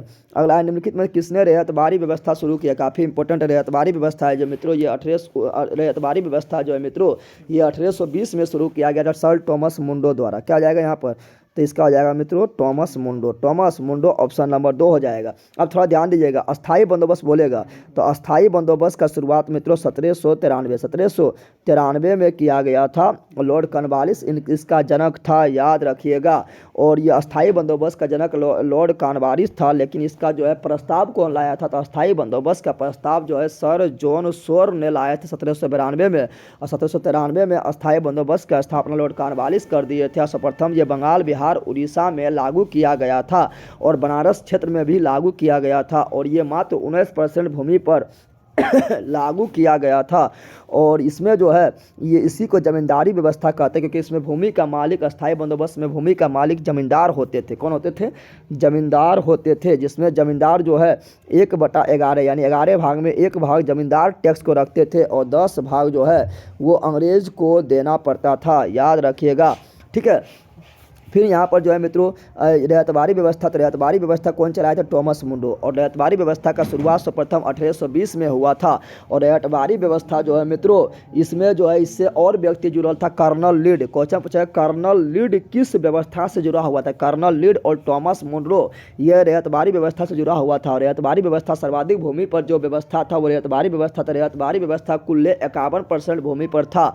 और रेहतबारी व्यवस्था सर्वप्रथम लागू हुआ था कहाँ पर, तो ये आपका लागू हुआ हुआ था, मद्रास के बारामहर क्षेत्र में लागू हुआ था, फिर ये बम्बई प्रांत और मद्रास प्रांत में लागू कर दिया गया था, याद रखिएगा। और फिर एक मारवाड़ी व्यवस्था आता है। मारवाड़ी व्यवस्था 1822 में शुरू किया गया था और मारवाड़ी व्यवस्था के जनक जो था मित्रों हॉल्ट मैकेंजी था। और मारवाड़ी व्यवस्था से दो व्यक्ति का नाम और याद रखिएगा, काफ़ी इंपॉर्टेंट है। एक मार्टिन बर्ड नामक व्यक्ति मारवाड़ी व्यवस्था से जुड़ा हुआ था और जेम्स विल्सन नामक व्यक्ति भी मारवाड़ी व्यवस्था से जुड़ा हुआ था। और मारवाड़ी व्यवस्था 30% भूमि पर लागू था। और मारवाड़ी व्यवस्था जो है संयुक्त प्रांत बोले तो यूपी और मध्य प्रांत यानी मध्य प्रदेश और पंजाब में लागू था, याद रखिएगा। तो इसका आंसर हो गया ऑप्शन नंबर 2। चलो आज बहुत सारा चीज़ बता दिए, नोट कर लीजिए, इसी से क्वेश्चन आएगा, इससे बाहर इससे क्वेश्चन जाइबे नहीं करेगा, जाना भी चाहेगा तब पर नहीं जा पाएगा, ठीक है ना। चलिए अगला क्वेश्चन क्या है, पश्चिम बंगाल में होने वाला मानसून पूर्व वर्षा यानी प्री मानसून, जैसे आपका शादी से पहले जो वेडिंग होता है उसे बोलते हैं प्री वेडिंग, क्या बोलते हैं प्री वेडिंग। तो मानसून से पहले जो मानसून आता है उसे बोलते हैं प्री मानसून, क्या बोलते हैं प्री मानसून बोलते हैं। तो मानसून पूर्व होने वाला बारिश को क्या कहते हैं, तो पश्चिम बंगाल में उसे बोलते हैं काल बैसाखी या नार्वेस्टर। यानी प्री मानसून को जो है पश्चिम बंगाल में बोलते हैं क्या, तो काल बैसाखी बोलते हैं। और कर्नाटक में चेली ब्लॉसम बोलते हैं। असम में टी सावर बोले तो चाय के वर्षा बोलते हैं। और केरल में जो है मित्रों, केरल में क्या बोलते हैं, तो केरल में कहा जाता है मैंगो सावर, क्या कहा जाता है मैंगो सावर। कर्नाटक एवं केरल में मैंगो सावर, चेली ब्लॉसम जो है मित्रों ये कर्नाटक में, चाय वर्षा यानी टी सावर जो है असम में, और काल बैसाखी यानी नार्वेस्टर कहाँ हो जाएगा, तो हो जाएगा ये आपका मित्रों पश्चिम बंगाल में। तो इसका ऑप्शन नंबर 4 बिल्कुल राइट है। अगला क्वेश्चन जो है मित्रों ये तो बता दिए थे, याद रखना है। अगला देखिए क्या है, अगला है अज्ञात राशि ज्ञात करें, यानी कौन राशि यहाँ पर आएगा खाली स्थान पर, ये बताना है, रीजनिंग से सवाल है। देखिए यहाँ पर कुछ नहीं किया गया है। 3 का स्क्वायर करो कितना आएगा 9, 9 का स्क्वायर करो कितना आएगा 81, 81 का स्क्वायर करेंगे कितना आएगा, तो आएगा 6561, यानी 3 का स्क्वायर यहाँ पर 9 हो जाएगा। ऑप्शन नंबर 1 बिल्कुल राइट है। तो 1 जो हमारे बिल्कुल राइट है। चलिए अगला देखते हैं क्या है, भारत के राष्ट्रपति के चुनाव में हुए विवाद का निर्णय कौन करता है। तो चुनाव वगैरह में जो भी विवाद होगा उसका निर्णय कौन करेगा, तो उसका निर्णय करेगा सर्वोच्च न्यायालय। कौन करेगा, सर्वोच्च न्यायालय फैसला सुनाता है। ये सर्वोच्च न्यायालय का ये क्या है, तो सर्वोच्च न्यायालय का ये डायरेक्ट अधिकार है, जिसको बोलते हैं क्या, मूलाधिकार बोलते हैं। तो ऑप्शन नंबर इसका 2 बिल्कुल राइट हो जाएगा। तो चलिए तो इसका ऑप्शन नंबर जो है 2 जो हमारे बिल्कुल राइट है। तो भारत के राष्ट्रपति के चुनावों, राष्ट्रपति के चुनावों का संबंधित जो भी विवाद होगा सर्वोच्च न्यायालय निपटाएगा। और ये सर्वोच्च न्यायालय का प्रारंभिक क्षेत्राधिकार में आता है, यानी इसका निर्णय कौन नहीं करेगा, डायरेक्ट सुप्रीम कोर्ट करेगा, ठीक है ना। अगला, भोपाल गैस दुर्घटना में विषाक्त गैस तो MIC निकला था, मिथाइल आइसोसाइनाइड निकला था, जो एक जहरीला गैस था जिसमें बहुत लोग मारा गया था। और ये घटना 3 दिसंबर 1984 घटा था, 3 दिसंबर 1984 को घटा था। और कंपनी का नाम यूनियन कार्बाइड था। तो methyl isocyanate option number C बिल्कुल राइट है। अगला है माना PQ तथा RS, छोटा करते हैं इसको। देखिए यहाँ पर काफ़ी अच्छा क्वेश्चन है, थोड़ा ध्यान से आप लोग पढ़िए। क्या बोल रहा है यहाँ पर, क्या माना PQ तथा RS। तो PQ एवं RS 2 समांतर रेखाएं हैं और दोनों के बीच की दूरी 2 सेंटीमीटर, यानी दोनों के बीच की दूरी भी बराबर है, ठीक है ना। एक बिंदु है, यहाँ पर एक बिंदु है जिसकी PQ तथा RS से दूरी समान है। PQ और RS से दूरी दोनों का क्या है, एक का दूरी समान है, यानी ये और ये भुजा बराबर हो जाएगा। क्या हो जाएगा, तो यानी ये वाला और ये वाला भुजा दोनों आपस में बराबर हो जाएगा। तो बराबर होगा तो ये कोण और ये कोण भी बराबर हो जाएगा, ठीक है ना। तो बोल रहा है क्या, कोण PAR, क्या बोल रहा है, कोण जो है PAR, देखो यहाँ पर बोल रहा है क्या, कोण PAR चित्र, यदि कोण PAR 180 डिग्री, तो PAR 120 डिग्री है, कोई दिक्कत नहीं है। कोण APQ, क्या बोल रहा है, कोण APQ यानी ये वाला कोण, ठीक है ना। फिर कोण APR यानी ये वाला कोण, ठीक है ना। ये कितना क्या दोनों में समान होगा बताना है। तो देखिए हम इसको फिर से बता रहे हैं आप लोगों को, ध्यान से देखिएगा, ठीक है ना। ध्यान से देखिए आप लोग, अगर आप लोग ध्यान से देखिएगा यहाँ पर मित्रों, तो 120 है और ये दोनों जब बराबर है तो ये त्रिभुज के तीनों कोण का जो कितना होगा, तो 180 हो जाएगा। तो 180 होगा तो ये दोनों मिलकर कितना होगा, तो ये दोनों मिलकर हो जाएगा 60 हो जाएगा, तब ना 180 पूरेगा, यानी ये होगा 30 और ये हो जाएगा 30, यानी ये कोण भी 30 हो जाएगा और ये कोण भी 30 हो जाएगा, यानी इधर ये वाला भी कोण 30 और ये वाला भी कोण 30 हो गया है। अब बताओ, अब ये कोण पता करना है, ये कोण पता करेंगे। तो ये कोण जब पता करेंगे मित्रों तो क्या होगा, सिंपल बता दो। तो ये हम जानते हैं 90 डिग्री है, तो 90 डिग्री है, तो जब ये 30 हुआ तो ये 60 हो जाएगा, यानी ये वाला कोण, थोड़ा ध्यान से देखिए आप लोग, ध्यान से देखिए, यानी इस कोण से ये कोण दुगना है, इस कोण से ये कोण दुगना है, यानी यहाँ पर कोण APQ जो है ये कोण APR से दुगना है। ऑप्शन नंबर 1 जो हमारे बिल्कुल राइट है। चलिए आगे बढ़ते हैं। कल क्या देख रही है, यहाँ क्वेश्चन दिया हुआ है, रीजनिंग से क्वेश्चन दिया हुआ है। रीजनिंग से क्वेश्चन काफ़ी अच्छा है। बोल रहा है कल से एक दिन पहले शनिवार था, तो अगला मंगलवार कब होगा। तो आज हम देखते हैं, आज ठीक है ना, आज देखते हैं। तो कल से एक दिन पहले शनिवार था, तो आज जो है, आज कल से एक दिन पहले, तो आज हम लेके चल रहे हैं। तो आज के एक दिन पहले यानी कल, और कल से एक दिन पहले यानी शनिवार था, यहाँ बोल दिया है। तो आज से यस्टरडे गए, कल गए, और यहाँ बोला कल से एक दिन पहले, तो कल से एक दिन पहले क्या है, शनिवार है। तो सिंपल बात है, कल क्या था, रविवार था, तो आज क्या था, सोमवार था। तो बोला मंगल कब होगा, तो सोमवार के जस्ट बाद होगा मंगल, यानी आने वाला कल, आने वाला कल को क्या होगा, मंगल होगा। तो ऑप्शन नंबर इसका 2 है, बिल्कुल राइट हो जाएगा। ऑप्शन नंबर 2 आने वाला कल को क्या होगा, मंगल हो जाएगा। चलिए आगे बढ़ते हैं। अगला क्या, दक्षिण पूर्वी एशिया के वृद्धि त्रिकोण सम्मिलित है। तो दक्षिण पूर्वी एशिया में वृद्धि त्रिकोण में 3 देश आता है मित्रों, सिंगापुर, मलेशिया, इंडोनेशिया, याद रखिएगा। दक्षिण पूर्वी एशिया में 3 देश आता है, क्या क्या आता है, सिंगापुर, मलेशिया एवं इंडोनेशिया आएगा। ऑप्शन नंबर 2 जो मारे हैं, 1 जो मारे बिल्कुल राइट है। लेकिन ये गोल्डन त्रिकोण बोलेगा, स्वर्णिम बोलेगा त्रिकोण, स्वर्णिम त्रिकोण बोलेगा, स्वर्णिम, स्वर्णिम यानी गोल्डन ट्राइगर, स्वर्णिम त्रिकोण बोलेगा। तो उसमें याद रखिएगा, उसमें कौन आएगा, तो स्वर्णिम त्रिकोण में, वृद्धि त्रिकोण में आएगा सिंगापुर, मलेशिया, इंडोनेशिया। लेकिन स्वर्णिम त्रिकोण बोलेगा मित्रों तब आएगा म्यांमार, लाओस, थाईलैंड। हम याद कर लीजिए, म्यांमार, लाओस, थाईलैंड, ये अफीम उत्पादन के लिए काफ़ी फेमस है, ठीक है ना, इसलिए इसे स्वर्णिम त्रिकोण कहा जाता है। त्रिकोण का निर्माण करता है तो स्वर्णिम त्रिकोण बोलेगा, गोल्डन ट्रायंगल बोलेगा। तो क्या बोल रहे हैं, फिर बोलो, म्यांमार, लाओस और थाईलैंड। लेकिन वृद्धि त्रिकोण बोलेगा तो सिंगापुर, मलेशिया, इंडोनेशिया। और हिंद चीन बोलेगा तो हिंद चीन में भी 3 देश, लाओस, कंबोडिया, वियतनाम। हिंद चीन में भी 3 देश, लाओस, कंबोडिया, वियतनाम। तो ऑप्शन नंबर इसका 1 बिल्कुल राइट है। अगला, निर्वाचित होने वाला राष्ट्रपति, तो सब लोग जानता है एक ही राष्ट्रपति है, एन संजीव रेड्डी। क्या हो जाएगा, एन संजीव रेड्डी। ये पहला राष्ट्रपति जिसे निर्विरोध चुना गया था, यानी इसके खिलाफ कोई भी चुनाव नहीं लड़े थे। निम्न में से कौन सा हाइड्रोजन का समस्थानिक नहीं है, तो पीडीटी, प्रोटियम, ड्यूटेरियम, ट्राइटियम, ये तीनों है। तो प्रोटियम भी है, ड्यूटेरियम भी है, ट्राइटियम भी है, ट्रियम नहीं है। तो ऑप्शन नंबर 4।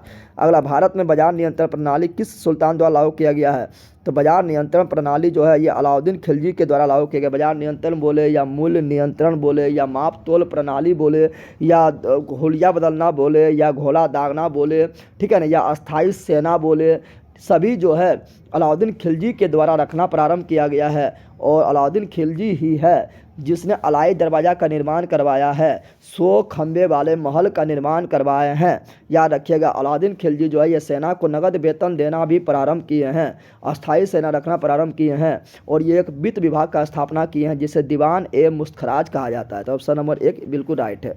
अगला क्वेश्चन क्या, अगला है, अकबर के 1567-68 के, अकबर जो है ना आक्रमण किया था 1567-68 में ईस्वी में चित्तौड़ पर आक्रमण के समय मेवाड़ का शासक कौन था। तो अकबर जब 1567-68 में चित्तौड़ पर आक्रमण किए थे उस समय महाराणा प्रताप के पिताजी राणा उदय सिंह शासक थे। और ये कुंभलगढ़ राणा, ये राजस्थान के कुंभलगढ़ से शासन प्रशासन को संभाल रहे थे। तो इसका ऑप्शन नंबर 2 बिल्कुल राइट हो जाएगा। थोड़ा फास्ट में निकल रहे हैं। पटाखों से निकलने वाली हरी ज्वाला निम्नलिखित में किसके कारण, हरी ज्वाला जो होता है बेरियम के कारण। तो पटाखा जब आप लोग फड़ाते हैं, फुलझड़ी लहराते हैं, तो हरा रंग की किरण जो निकलता है वो आपका बेरियम के कारण होता है। और लाल रंग पूछा था स्ट्रोंसियम, लाल रंग स्ट्रोंसियम।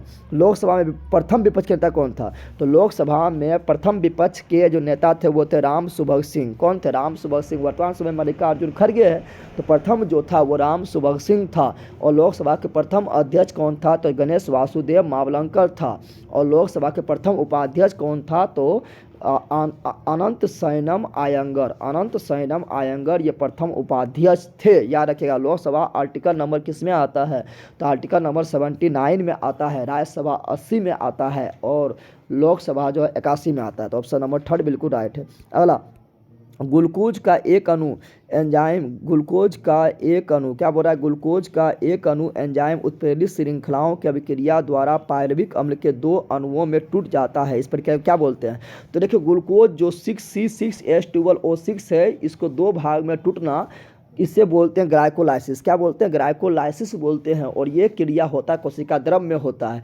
फिर ग्लाइकोलाइसिस जब टूटता है तो 38 एटीपी ऊर्जा देता है। माइटोकॉन्ड्रिया में ग्लाइकोलाइसिस यानी पायरुवेक जो है ये फिर माइटोकॉन्ड्रिया में टूटता है और 38 एटीपी ऊर्जा देता है। इसे बोलते हैं क्रेब्स चक्र। क्या बोलते हैं? क्रेब्स चक्र।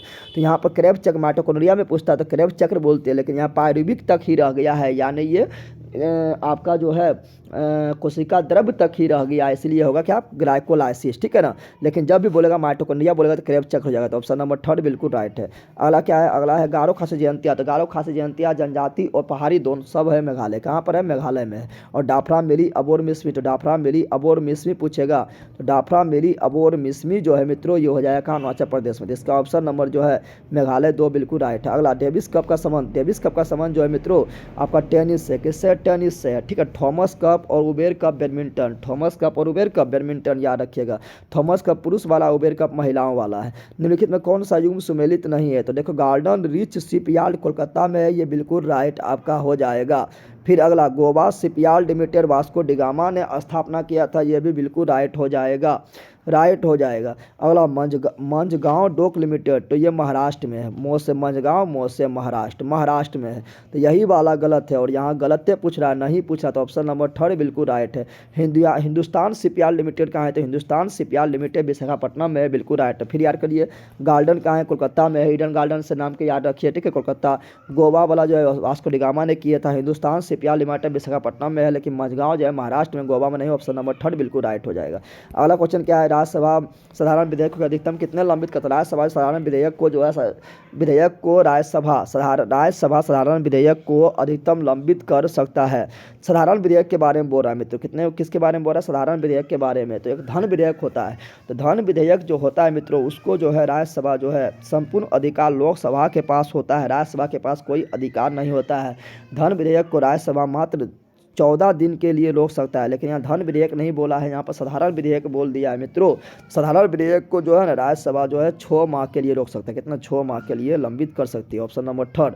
ठीक है ना। आगे बढ़ जाता है। अगला क्या है? दो संख्याओं का अनुपात क्या बोल रहा है? 3:4 है। तो उनका लघुत्तम सामर्थ्य 240 है। तो बड़ी संख्या क्या होगा? देखिए इसको हम यहाँ पर बनाए हुए हैं, आप लोग देखिए यहाँ पर।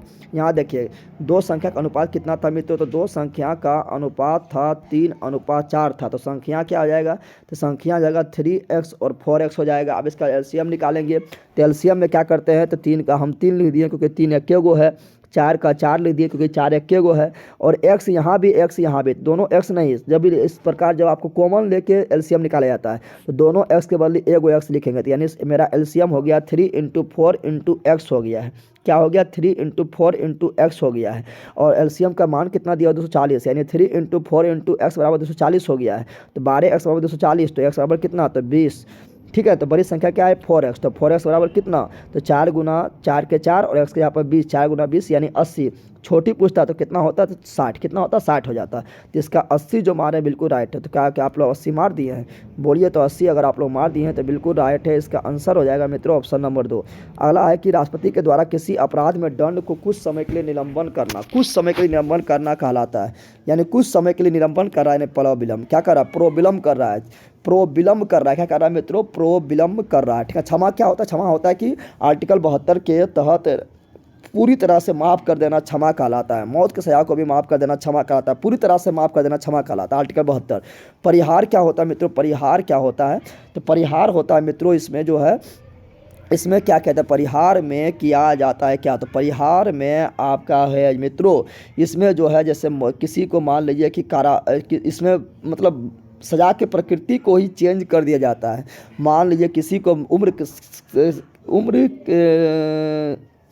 उम्र कैद की सज़ा मिला है तो उसका उम्र कैद की सज़ा को 5 वर्ष, 4 वर्ष, 2 वर्ष कर देगा तो प्रकृति चेंज कर दिया तो उसे परिहार बोलेंगे। विराम बोलेंगे क्या? तो बोल रहा है कुछ समय के लिए निलंबन करना, कुछ समय के लिए निलंबन करना, इसे क्या कहा जाता है?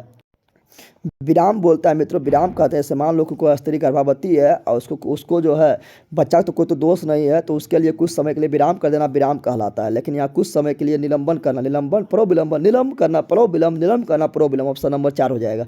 चलिए आगे बढ़ते हैं मित्रों। अगला क्या है? अगला, भारतीय राज्यों की आज़ादी के बाद पुनर्गठन मुख्य जिस आधार पर किया गया था, तो भाषाई आधार पर किया गया था। भाषा आधार पर पहला राज्य का स्थापना जो है आंध्र प्रदेश को किया गया था, और ये जो है आपका पता है कौन कमेटी? फजल अली कमेटी के सिफारिश पर किया गया था। और फजल अली कमेटी का स्थापना मित्रों ये 1953 में ही हुआ था, और ये 1956 में जो है अपना रिपोर्ट दिए थे, और 14 राज्य और 6 केंद्र शासित प्रदेश को बनाने का घोषणा किया था। पहला राज्य जो है वो कौन बना था? पहला राज्य जो है आंध्र प्रदेश बना था। और 1960 में जो है बम्बई प्रांत को तोड़कर गुजरात एवं महाराष्ट्र का स्थापना किया गया था। और 1963 में जो है नागालैंड का स्थापना हुआ था। 1966 में जो है मित्रों हिमाचल प्रदेश बना था।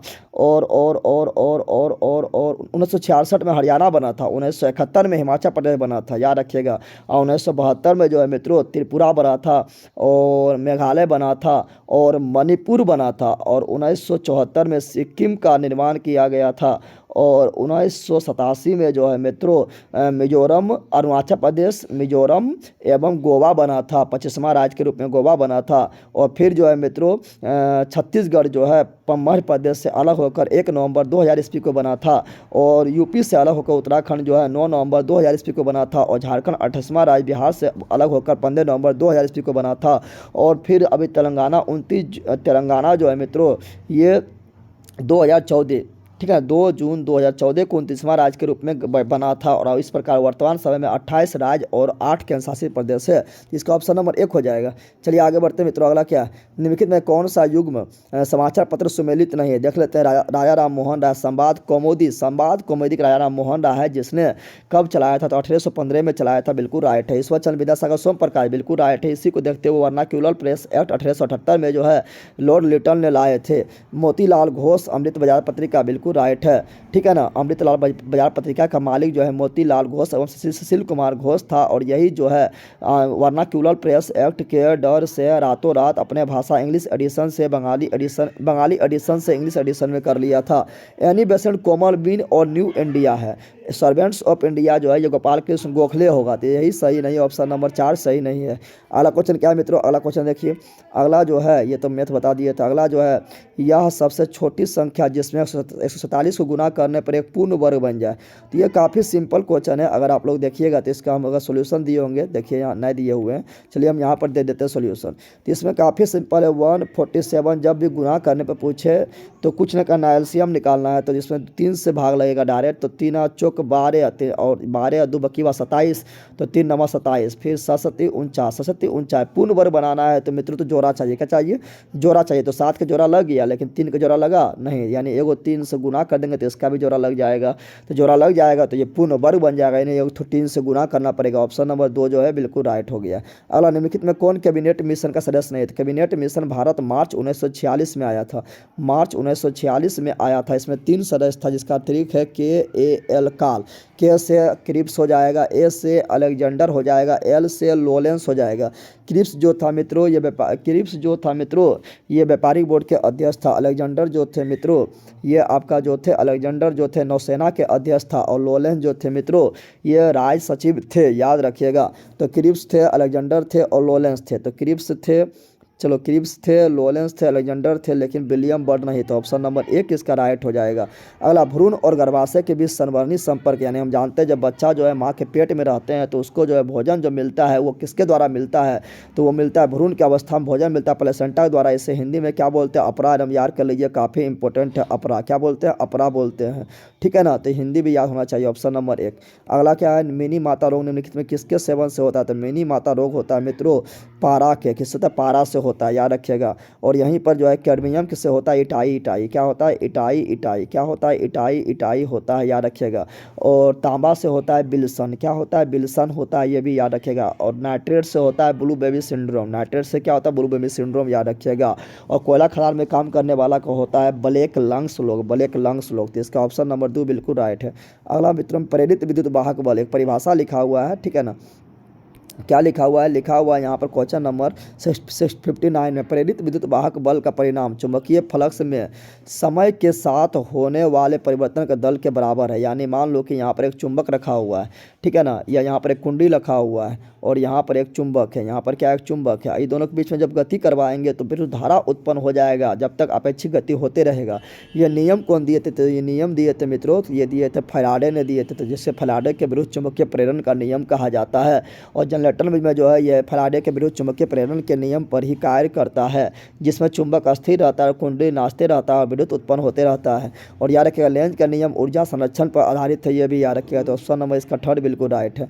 अगला क्वेश्चन है मित्रों मैथ का है। क्वेश्चन क्या बोले? यदि 2 मेज 3 कुर्सियां का एक साथ मूल्य 2000 रुपये, जबकि 3 मेज और 2 कुर्सियां का एक साथ मूल्य 2500 रुपये, तो 4 कुर्सी का मूल्य क्या है? ये काफ़ी अच्छा बनाया गया क्वेश्चन, आप लोग देखें यहाँ पर, ठीक है ना, बना दिए हैं।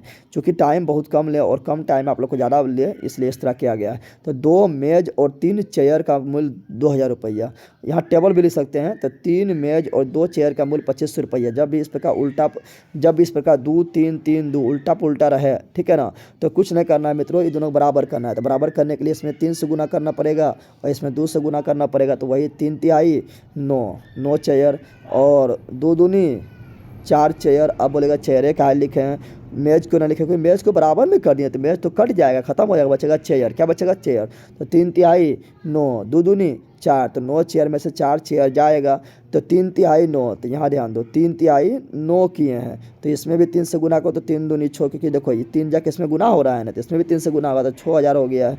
और 2 आके इसमें गुना हो रहा है तो 2 इसमें भी गुना हुआ तो कितना? 5000 हो जाएगा। और दोनों के अंतर, तो 9 चेयर में से 4 चेयर गया तो 4 चेयर बचा है, ठीक है ना, सॉरी ना, कितना? 5 चेयर बचा है। कितना बचा है? 5 चेयर बचा है। और 6000 में से 5 चेयर गया तो 1000 बचा है। अब 1 चेयर बराबर कितना होगा? 200 रुपये। तो 4 चेयर बराबर कितना होगा? 800 रुपये। यानी इसका आंसर जो ऑप्शन नंबर सी मारे बिल्कुल राइट है। जिसका जो सी मारे है मित्रों उसका बिल्कुल राइट हो जाएगा, ऑप्शन नंबर थर्ड। अगला क्या है मित्रों? अगला है भारत में तटीय सीमा रेखाओं के राज्य कितना है? तो सब लोग जानते हैं कि पश्चिमी घाट की तरफ जो है 5 राज्य से लगा हुआ है। गुजरात है, महाराष्ट्र है, गोवा है, कर्नाटक है और केरल है। और इधर 4 है, तमिलनाडु है, आंध्र प्रदेश है, उड़ीसा है और पश्चिम बंगाल है। इस प्रकार 9 कितना है? 9 है, ठीक है ना। सबसे बड़ा जो तटीय है वो किसका है? गुजरात का। दूसरा नंबर में आंध्र प्रदेश, छोटा जो है गोवा है, ठीक है ना। अगला क्या है? पादशाह नामा कहते हैं। पादशाह नामा जो है ये शाहजहाँ के जो है, शाहजहाँ के जीवनी लिखा गया। इसका लेखक है मित्रों पारसा नामा के इनायत खां। कौन है? इनायत खां। कौन है? तो पारसा नामा के लेखक इनायत खां हो जाएगा। अब्दुल कादिर बदायूनी जो है मित्रों, जिसने महाभारत का फारसी भाषा में अनुवाद किया था राजनामा के नाम से, याद रखिएगा, ठीक है ना। बाकी बात जो आप लोग को पता है, बाबरनामा का बाबर खुदे है। बाबरनामा का मूल नाम था तुजुक ए बाबरू, और तुजुक ए बाबरी को फारसी भाषा में अनुवाद किया था कौन? अब्दुल रहीम खाना ने किया था। और बाबरनामा इस प्रकार, बाबरनामा जो है, बाबरनामा के लेखक बाबर खुदे है। और हुमायूं नामा का गुलबदन बेगम है। और अकबर नामा का जो है अबुल फैर है। और जहांगीर नामा का जहांगीर खुदे है। और शाहजहां नामा के जो है यानी पारसा नामा का जो इनायत खां है। और औरंगजेब नामा का जो है मित्रों मोहम्मद काजिम है। तो ऑप्शन नंबर इसका 2 बिल्कुल राइट है।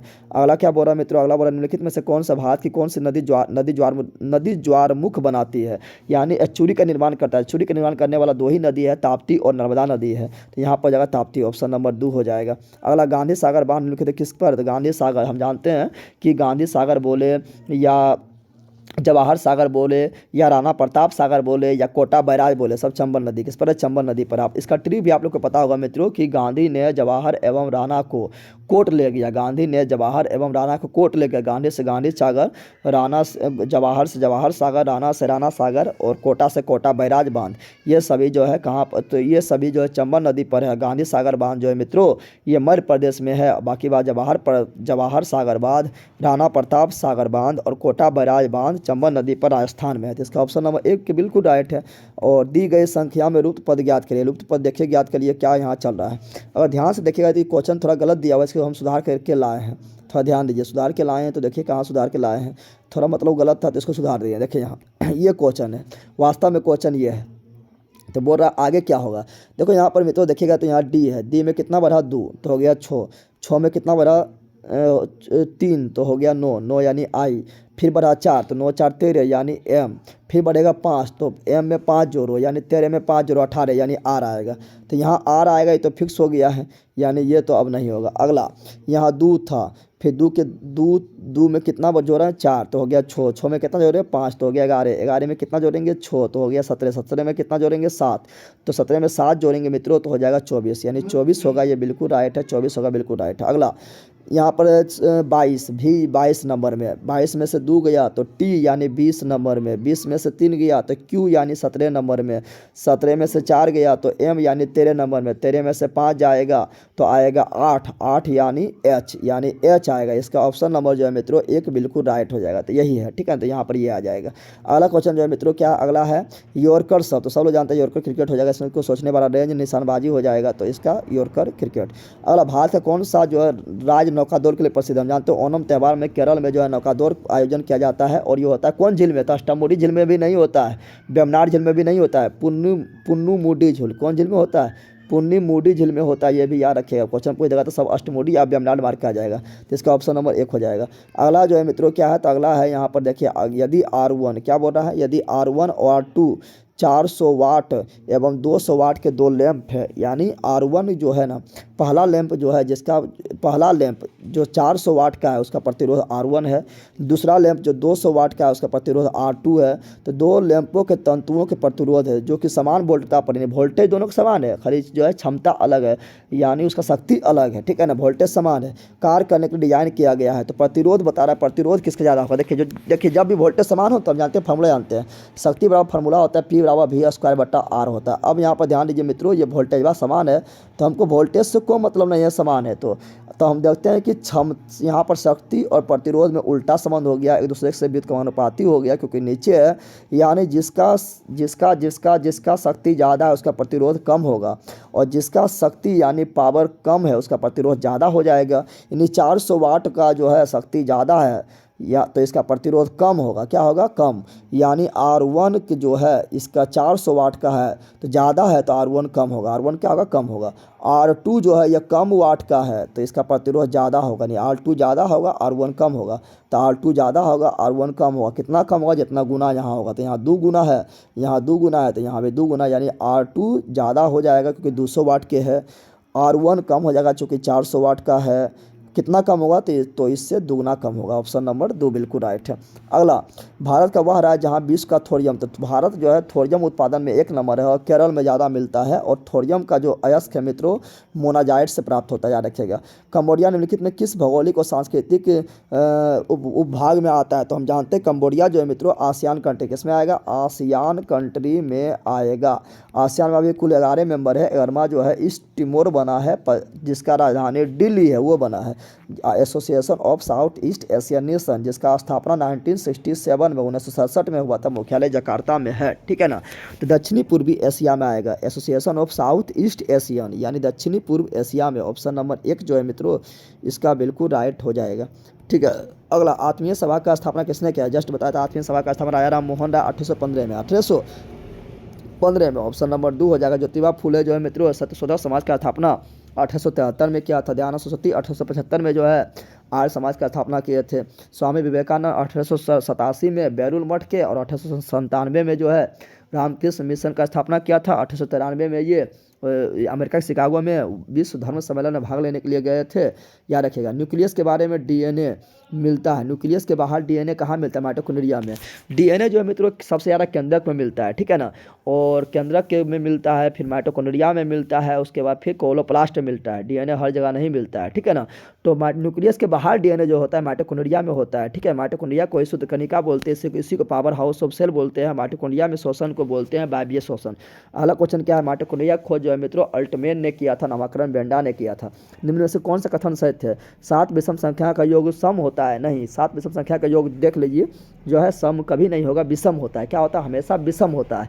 1 ले लीजिए, 3 ले लीजिए, 5 ले लीजिए, 7 ले लीजिए, 9 ले लीजिए, 11 ले लीजिए, 13 ले लीजिए और जोड़ के देख लीजिए तो सम नहीं बल्कि विषम आएगा, ठीक है ना।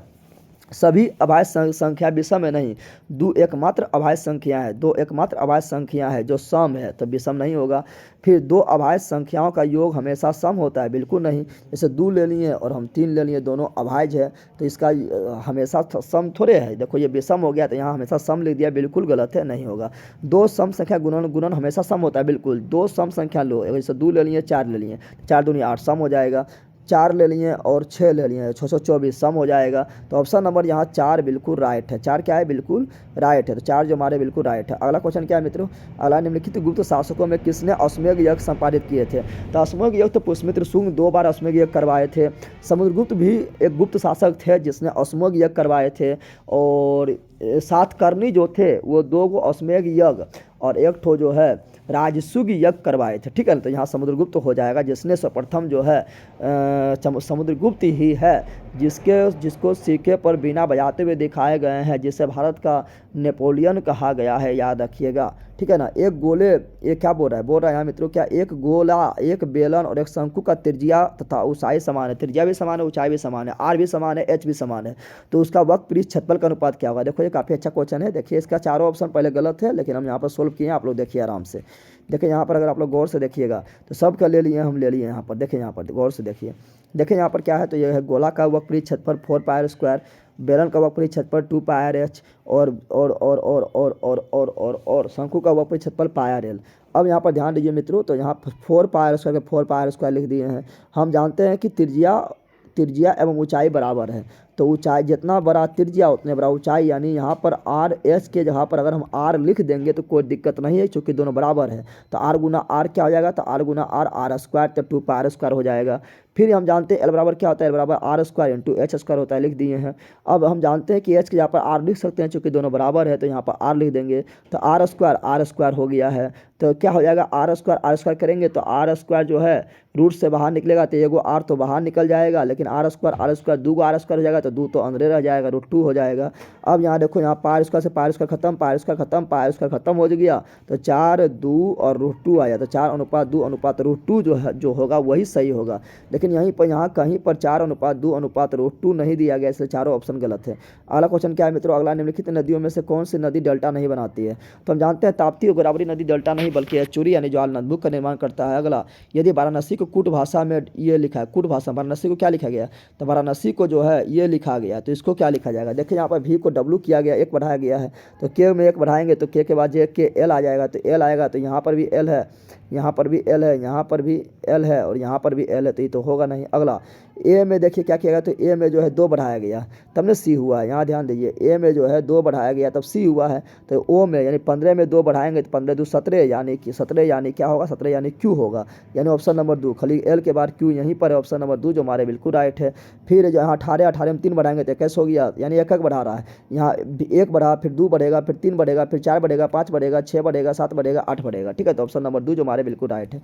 विक्रम संवत जो है किस गुप्त शासक ने आरंभ किया था, तो विक्रम संवत जो है वो आरंभ कौन किया था। विक्रम संवत के बारे में देखिएगा तो मित्रों, विक्रम संवत ये चारों ऑप्शन गलत है। विक्रम संवत जो धारण किया था मित्रों, एक उज्जैन के एक स्थानीय राजा था जिसने शक को पराजित करके विक्रम संवत जो है वो शुरुआत किए थे, ठीक है ना। लेकिन विक्रमादित्य को उपाधि बोलता है मित्रों, तो चंद्रगुप्त द्वितीय जो है बिल्कुल सही होता है, इसने भी विक्रमादित्य को उपाधि धारण किया। कुल 14 शासक जो है विक्रमादित्य को उपाधि धारण किया है और अंतिम था हेमू था, ठीक है ना। लेकिन विक्रम संवत के बारे में जो है उज्जैन का स्थानीय राजा ने शुरू किया था, ठीक है। इसका सब गलत हो जाएगा, लेकिन यहाँ इस बोलना चाह रहा है कि विक्रमादित्य को उपाधि कौन धारण किया था, तो चंद्रगुप्त विक्रमादित्य, ठीक है ना। चलो आगे बढ़ते हैं। अगला क्वेश्चन क्या है, निम्नलिखित से कौन खाने का नमक था, NaCl है, कौन है, NaCl फार्मूला हो जाएगा। अगला, निम्नलिखित में कौन जो है, यहाँ बोल रहा है क्या क्वेश्चन बोल रहा है, निम्नलिखित में कौन 1 - x² greater than less than 0 के लिए x के सभी मान को निरूपित करता है। थोड़ा इसको हम सोल्व कर लेते हैं, जब सोल्व करेंगे मित्रों इसको तो सोल्व कर लेते हैं इसको, तो थोड़ा इसको हम लोग यहाँ पर हम सोल्व किए होंगे, आप लोग देखेंगे तो देखिए यहाँ पर इसको हम सोल्व किए हैं। जब सोल्व किए हैं तो क्या हुआ, देखिए यहाँ पर हम जानते हैं क्या मित्रों कि यहाँ 1 पर स्क्वायर हम लगा सकते हैं, तो a² - b² हो गया, तो a² - b² बराबर a - b into a + b हो जाएगा, ग्रेटर देन इक्वल टू 0 हो जाएगा। अब हम 1 - x greater than equal to 0 और 1 + x greater than equal to 0 लिख सकते हैं, बोलो यस लिख सकते हैं। अब x को ही पार भेज देंगे तो x बराबर हो जाएगा मित्रों ग्रेटर देन इक्वल टू 1 हो जाएगा। अब यहाँ पर 1 को ही पार भेज दिए हैं तो x greater than equal to -1 हो गया है, यानी हम देख रहे हैं मित्रों कि x जो है ना, x जो है -1 से बड़ा है और बराबर है, और x जो है मित्रों वो 1 से छोटा है और बराबर है, यानी x जो है मित्रों यहाँ पर ध्यान दो, x जो है -1 से क्या है तो बड़ा है। तो देखो x की तरफ मुंह खुल गया है और 1 की तरफ यहाँ मुंह खुला है, तो 1 से छोटा बराबर, यानी ऑप्शन नंबर जो यहाँ पर ये होगा -1 greater than equal to x less than equal to 1, जहाँ होगा वो सही हो जाएगा। तो कहाँ पर है देख लेते हैं, ये कहाँ पर है, तो ये आपका जो है ऑप्शन नंबर जो है मित्रों ऑप्शन नंबर 4 इसका बिल्कुल राइट हो जाएगा। चलो आगे बढ़ जाते हैं। क्या बोल रहा है, उपयुक्त आवृत्ति का प्रकाश जब किसी धातु पृष्ठ पर डाला जाता है, यानी एक आवृत्ति का प्रकाश जिससे कि उससे इलेक्ट्रॉन उत्सर्जित किया जाता है, तो उपयुक्त बोल रहा है। तो उपयुक्त आवृत्ति का प्रकाश जब किसी धातु पृष्ठ पर डाला जाता है तो इलेक्ट्रॉनों का उत्सर्जन होता है। इस प्रक्रिया को क्या कहते हैं, इसे बोलते हैं प्रकाश विद्युत प्रभाव बोलते हैं। खोज 1905 में जो है कर दिया गया था अल्बर्ट आइंस्टीन के द्वारा, जिसको 1921 में नोबेल पुरस्कार इसी के लिए दिया गया था। तो ऑप्शन नंबर 3 हो जाएगा, ठीक है ना। और जितना ऊर्जा का सतह प्रतिशत डेहली ऊर्जा कहा जाता है, ठीक है। अगला क्वेश्चन क्या है, अगला जो क्वेश्चन है यहाँ पर आप लोग का है, बोल रहा है क्या समीकरण इतना का हल करें। देखो इसको हल करना है तो इसको जो है आप लोग ऑप्शन से बनाएगा तो काफ़ी अच्छा आसानी से हल हो जाएगा।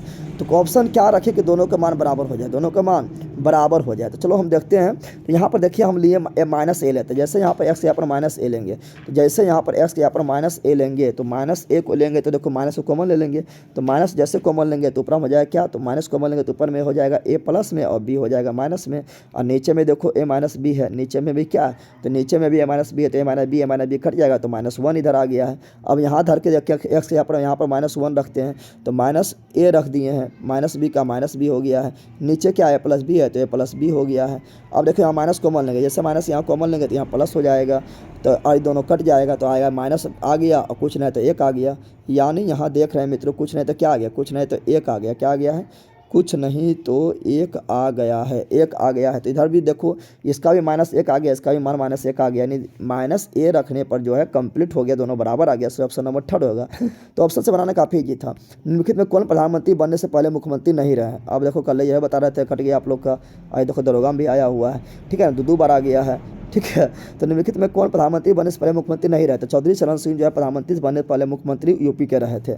मोरारजी देसाई जो है प्रधानमंत्री बनने से पहले मुख्यमंत्री महाराष्ट्र के रहे थे। HD देवगौड़ा जो है प्रधानमंत्री बनने से पहले मुख्यमंत्री कर्नाटक के रहे थे। गुलजारी लाल नंदा जो है ये प्रधानमंत्री बनने से पहले मुख्यमंत्री नहीं रहे थे, ठीक है। तो ऑप्शन नंबर इसका 4 बिल्कुल राइट हो जाएगा। बाकी बात 6 प्रधानमंत्री हुए जो पहले मुख्यमंत्री थे। नरेंद्र मोदी गुजरात के मुख्यमंत्री थे, प्रधानमंत्री बने थे। उसी प्रकार आप लोग देखिएगा मित्रों, तो PV नरसिम्हा राव जो है ये आंध्र प्रदेश के मुख्यमंत्री थे और मुख्यमंत्री बन गए, प्रधानमंत्री बन गए हैं फिर। और VP सिंह यानी विश्वनाथ प्रताप सिंह ये यूपी के मुख्यमंत्री थे और उसके बाद फिर प्रधानमंत्री बने थे। 6 गो थे मुख्यमंत्री, उसका प्रधानमंत्री बने थे। ऑप्शन नंबर इसका 4 जो है बिल्कुल राइट है। निम्न में से कौन सा वर्ग फ्रांस के तृतीय स्टेट में आता है। फ्रांस का जो है ना 3 स्टेट में बटा हुआ था, 3 स्टेट में बटा हुआ था। सबसे उच्च स्टेट में मित्रों चर्च के जो पादरी रहते थे बोलते थे हम सबसे उच्च कुल के हैं, ठीक है ना, तो पादरी लोग फर्स्ट कुल में आता था। सेकेंड में जो है मित्रों आते थे कौन, जमींदार एवं कुलीन लोग, कुलीन यानी जो राजा के लोग थे वो लोग, तो जमींदार और कुलीन लोग। और तीसरा में जितना लोग बचे, किसान हो, मजदूर हो, ठीक है, डॉक्टर हो, वकील हो, इंजीनियर हो, यानी मध्यम वर्ग हो, सभी जो तीसरा में आते थे। तो बोल रहा है कि कौन सा वर्ग तृतीय स्टेट का हिस्सा नहीं है, तो पादरी प्रथम का, तृतीय का नहीं, ऑप्शन नंबर 3, ठीक है ना। निम्न में से कौन से कनिष्क की राजधानी थी, तो कनिष्क अपना राजधानी पुरुषपुर यानी पेशावर को बनाए थे, याद रखिएगा, ठीक है। और कनिष्क शक संवत स्टार्ट किए थे 1978 में, ठीक है। अगला क्वेश्चन क्या बोल रहा है निम्नलिखित में कौन सा शब्द अंग्रेजी शब्द को तीसरे स्थान पर आएंगे। देखिए यहाँ पर देखेंगे SPIN इसमें भी, SPIN इसमें भी, SPIN इसमें भी, SPIN इसमें भी, यहाँ तक तो सेम है। अब N के बाद जो पहले आएगा वो 1 नंबर पर आएगा, तो N के बाद देखो पहले आएगा D, तो ये हो गया 1 नंबर, क्या आ गया 1 नंबर में हो गया है। N के बाद उसके बाद आएगा E, ठीक है ना, E यहाँ भी है लेकिन T आ गया है, तो E यहाँ तक रह तो ये आएगा 2 नंबर में। और E यहाँ पर भी है N के बाद, तो ये आएगा 3 नंबर में। और यहाँ पर N के बाद N है, तो N बहुत बार में आएगा इसलिए आएगा 4 नंबर। तो लास्ट में आएगा तो 3 नंबर पूछा, तो 3 नंबर में होगा स्पाइनेट, क्या होगा 3 नंबर में क्या होगा स्पाइनेट, ठीक है। लास्ट 1 नंबर में तो स्पाइंडल हो गया, 2 नंबर में स्पाइन हो गया, 3 नंबर में स्पाइनेट हो गया, चौथा नंबर में लास्ट में स्पाइनर हो गया। इसका ऑप्शन नंबर 4 बिल्कुल राइट। अगला अंतर्राष्ट्रीय श्रम संगठन का मुख्यालय, अंतर्राष्ट्रीय श्रम संगठन ILO इंटरनेशनल लेबर ऑर्गेनाइजेशन, जिसका स्थापना प्रथम विश्व युद्ध के बाद 1919 में हुआ था। इसका मुख्यालय स्विट्जरलैंड के जनेवा में, कहाँ पर है, जनेवा में है। और WHO का मुख्यालय, WTO का मुख्यालय, ILO का मुख्यालय, UNHRC का मुख्यालय, रेड क्रॉस का मुख्यालय, ठीक है ना, फिर आपका विश्व मौसम संगठन का मुख्यालय सभी का जनेवा स्विट्जरलैंड। अगला, दाब बढ़ाने पर बर्फ़ क्या होता है? दाब बढ़ाने पर बर्फ़ जो है घट जाता है, गलनांक उसका घट जाता है, इसीलिए बर्फ़ जो है नीचे से पिघलता है। इसीलिए आप लोग आइसक्रीम खाते हैं, और आइसक्रीम खाते थे 1 रुपया वाला, पहले 1 रुपया वाला आइसक्रीम खाते थे जो ऐसे होता था, उसको मुंह में दबाने पर रस एकदम भर जाता क्योंकि उसका गलनांक घट जाता था और रसा भर जाता था। तो दाब बढ़ाने पर गलनांक क्या होता है? घट जाता है, ठीक है ना। अगला, निम्न अनुक्रमांक में से कितने नो है? काफ़ी अच्छा, ऐसे कितने नो है? 9 अंक है, 9 के अंक है जिनके पहले 5 का अंक है, पहले 5 होना चाहिए, बाद में 3 का अंक ना हो, बाद में 3 का अंक ना हो। देखो एगो 9 यहाँ पर है, तो पहले देखो यहाँ पर क्या है, एगो 3 देखो यहाँ पर है, यहाँ ध्यान दो, हम थोड़ा इसको रंग रहे हैं। 9 एक ठो यहाँ पर है, पहले देखो 5 है लेकिन बाद में 3 नहीं होना चाहिए, लेकिन बाद में 3 है इसलिए ये नहीं होगा, बाद में 3 नहीं होना चाहिए। फिर एक ठो 9 यहाँ पर है, पहले 5 है, बाद में 3 नहीं है इसलिए हो जाएगा, ये हो जाएगा। फिर एक ठो 9 यहाँ पर है, पहले 5 तो नहीं है तो ये नहीं होगा। फिर एक ठो 9 यहाँ पर है, पहले 5 है, बाद में 3 नहीं है तो ये भी हो जाएगा। फिर एक ठो 9 जो है यहाँ पर है, पहले 5 है लेकिन बाद में 3 है तो ये ना होगा। फिर एक ठो 9 यहाँ पर है, पहले 5 है, बाद में 3 नहीं है तो ये हो जाएगा, ठीक है ना। फिर आपका जो है एगो 9 यहाँ पर है, ठीक है, जिसके पहले 5 है, बाद में 3 नहीं है, 2 है तो ये भी हो जाएगा। फिर एक ठो 9 यहाँ है जिसके पहले 5 है ना है, तो 4 गो हुआ, 1 गो 2 गो 3 गो 4 गो, तो ऑप्शन नंबर 2 बिल्कुल राइट है। अगला देखिए, एक मैथ से क्वेश्चन दिया हुआ है, क्या दिया हुआ है? दिया हुआ है यहाँ पर, थोड़ा इसको हम जूम करते हैं। देखिए यहाँ पर बोल रहा है कि माना पी क्यू आर एक त्रिभुज है, बिल्कुल त्रिभुज है, ओ एक बिंदु ले लिया, बीच में ले लिया, पी क्यू आर के अंदर कौन सही होगा? अब यहाँ पर क्या किया गया है? कुछ नहीं किया गया है, इसको और इसको मिला दिया गया है। अब बोल रहा है कौन सही होगा? तो सिंपल बात, देखिए हमेशा ध्यान रखिएगा, ई दोनों का योगफल जो है हमेशा इससे बड़ा होगा, ई दोनों का योगफल जो हमेशा इससे बड़ा होगा, और ये दोनों का योगफल जो हमेशा इससे बड़ा होगा। देखो कहीं दिया हुआ तो ओ पी जोड़ ओ आर, देखो और ध्यान दो, ओ पी जोड़ ओ आर बड़ा होगा पी आर से, लेकिन यहाँ बड़ा नहीं कि पी आर एक बड़ा कर दिया, गलत है। फिर ओ आर जोड़ आर क्यू, ओ आर जोड़ आर क्यू, ओ आर जो आर क्यू, क्यू ओ से बड़ा कर दिया, क्यू ओ कहाँ बड़ा होगा? क्यू ओ बड़ा नहीं होगा, ये वाला बड़ा हो जाएगा, ये भी गलत हो गया है। अब यहाँ पर ध्यान दो, ओ पी जोड़ ओ क्यू, ओ पी जोड़ ओ क्यू बड़ा होगा किससे? पी क्यू से, तो लिखा हुआ है बिल्कुल राइट है, पी क्यू से बड़ा है, बिल्कुल राइट, ऑप्शन नंबर 3 हो जाएगा। अगला है कौन सा धन, कोई धन है मित्रों जो 4% वार्षिक ब्याज की दर पर 2 वर्ष पश्चात 5408 रुपया हो जाएगा। तो जब चक्रवृद्धि ब्याज दर है, इसको तो आप सिंपल से बना लीजिएगा, आसानी से बना लीजिए। कैसे बनाएगा? तो इसका एक फार्मूला भी होता है, आप लोग को पता है कैसे बनाना है। तो फार्मूला क्या होता है तो हम जानते हैं कि यहाँ बोल रहा है कि चक्रवृद्धि ब्याज, यहाँ पर चक्रवृद्धि ब्याज इतना हो गया, तो कितना धन पर हुआ है बताना है। तो हम जानते हैं ए बराबर क्या होता है, P into 1 plus R by 100 into T power है, ठीक है ना। तो ए के मान जो है मित्रों वो 5408 दिया हुआ है, पी के मान हमको नहीं दिया हुआ है, मूलधन कितना नहीं पता है। 1 आर के मान दिया हुआ मित्रों 4/100 हो जाएगा, और टी का मान जो है 2 वर्ष है। बस इसको सोल्व कीजिए और पी के मान निकाल लीजिए, आराम से निकल जाएगा, ठीक है। लगभग 4000 आएगा, निकाल लीजिएगा आप लोग, कितना आएगा आप लोग देख लीजिएगा, थोड़ा यहाँ थोड़ा लेट हो जाएगा। अगला क्या है, निम्न में से कौन सा एक परिमेय संख्या है? तो ये तो देखिए परिमेय संख्या है बोल रहा है, तो यहाँ पर तो √2 है, और ये √2 कभी खत्म भी ना होगा, तो ये अपरिमेय है, ये भी अपरिमेय है, ये भी अपरिमेय है, लेकिन यहाँ स्क्वायर करेंगे तो रूट खत्म हो जाएगा, इसलिए ये परिमेय है। तो ऑप्शन नंबर 3 जो है मित्रों परिमेय है। अगला, एक घड़ी 4:30 का समय दिखाता है, घड़ी कितना दिखा रहा है? 4:30 बज रहा है। तो यदि मिनट की सुई पश्चिम में दिशा दिखाती है तो घंटे की सुई की दिशा दिखाएगा। बोल रहा मिनट की सुई जो है मित्रों पश्चिम दिशा को दिखाता है, तो घंटा की सुई क्या दिखाएगा ये बताना है। चलो देखते हैं। देखिए यहाँ पर हम एक चित्र बनाए, आप लोग ध्यान से देखिए, चित्र बना है। देखिए ये आपका कितना बज रहा है, तो यहाँ देखिए 4:30 बज रहा है, कितना बज रहा है? 4:30 बजेगा, तो जब भी 4:30 बजेगा तो मिनट की सुई 6 पर रहेगा, और घंटा की सुई जो है 4 एवं 5 के बीच रहेगा, तब ये 4:30 बजेगा। लेकिन यहाँ कल्पना किया गया कि ये 6 जो है ना आ गया पश्चिम दिशा में, पश्चिम देखो हम जानते हैं ऊपर नॉर्थ होता है, नीचे साउथ होता है, इधर ईस्ट होगा, इधर वेस्ट होगा। तो मिनट की सुई बोल रहा है कि दिखा रहा है पश्चिम को, तो देखिए मिनट की सुई को हम 90 डिग्री घुमा दिए हैं, यानी यहाँ आ गया है। तो सिंपल बात है, मिनट की सुई यहाँ जाएगा तो घंटा की सुई भी उधर ही भागेगा, तो जितना गैप है उतना भागेगा, इतना गैप है तो इतने गैप इधर भागेगा, इतना गैप ही बना रहेगा, क्योंकि मिनट की सुई पश्चिम में गया है। तो ये घंटा वाला सुई भी इधर भागेगा, और गैपिंग हमेशा दोनों के बीच इतने रहेगा, जितना गैप यहाँ दिखा रहा है, जितना गैप यहाँ दिखा रहा है उतने गैप रहेगा, तो उतने गैप रहेगा। तो देख लो कौन दिशा दिखा रहा है, तो ये हो गया कौन? साउथ और वेस्ट को। तो घंटा की सुई साउथ वेस्ट दिखाएगा, नहीं दक्षिण पश्चिम को दिखाएगा। तो चलो दक्षिण पश्चिम कहीं पर है तो मार दो, तो दक्षिण पश्चिम जो है मित्रों ऑप्शन नंबर 4 में है। अगला है, लास्ट है शिक्षित व्यक्तियों का शिक्षित व्यक्ति, क्या बोल रहा है, शिक्षित व्यक्तियों का विकासशील देशों से विकासशील नहीं विकसित यहाँ लिखेगा। तो शिक्षित व्यक्ति, जैसे भारत में शिक्षित व्यक्ति है, ठीक है ना, और वो विकसित देश में चला जाता है, अमेरिका चला जाता है, सभी लोग जॉब करने के लिए चले जाते हैं। और वहीं पर जो है देखिए अमेरिका में तो मतलब जितना भी बड़ा बड़ा पद पर CEO वगैरह बने बैठे हुए हैं, भारतीय लोग ही बैठे हुए हैं, आप लोग को पता है, चाहे वो एप्पल का हो या माइक्रोसॉफ्ट का हो, ठीक है ना, सारा बैठ के या आपका यूट्यूब का हो, ठीक है, नील मोहन बने हैं यूट्यूब का, सब जो है प्रतिभा पलायन कर गया है। तो इसको बोलते हैं प्रतिभा पलायन। क्या बोलते हैं, प्रतिभा पलायन।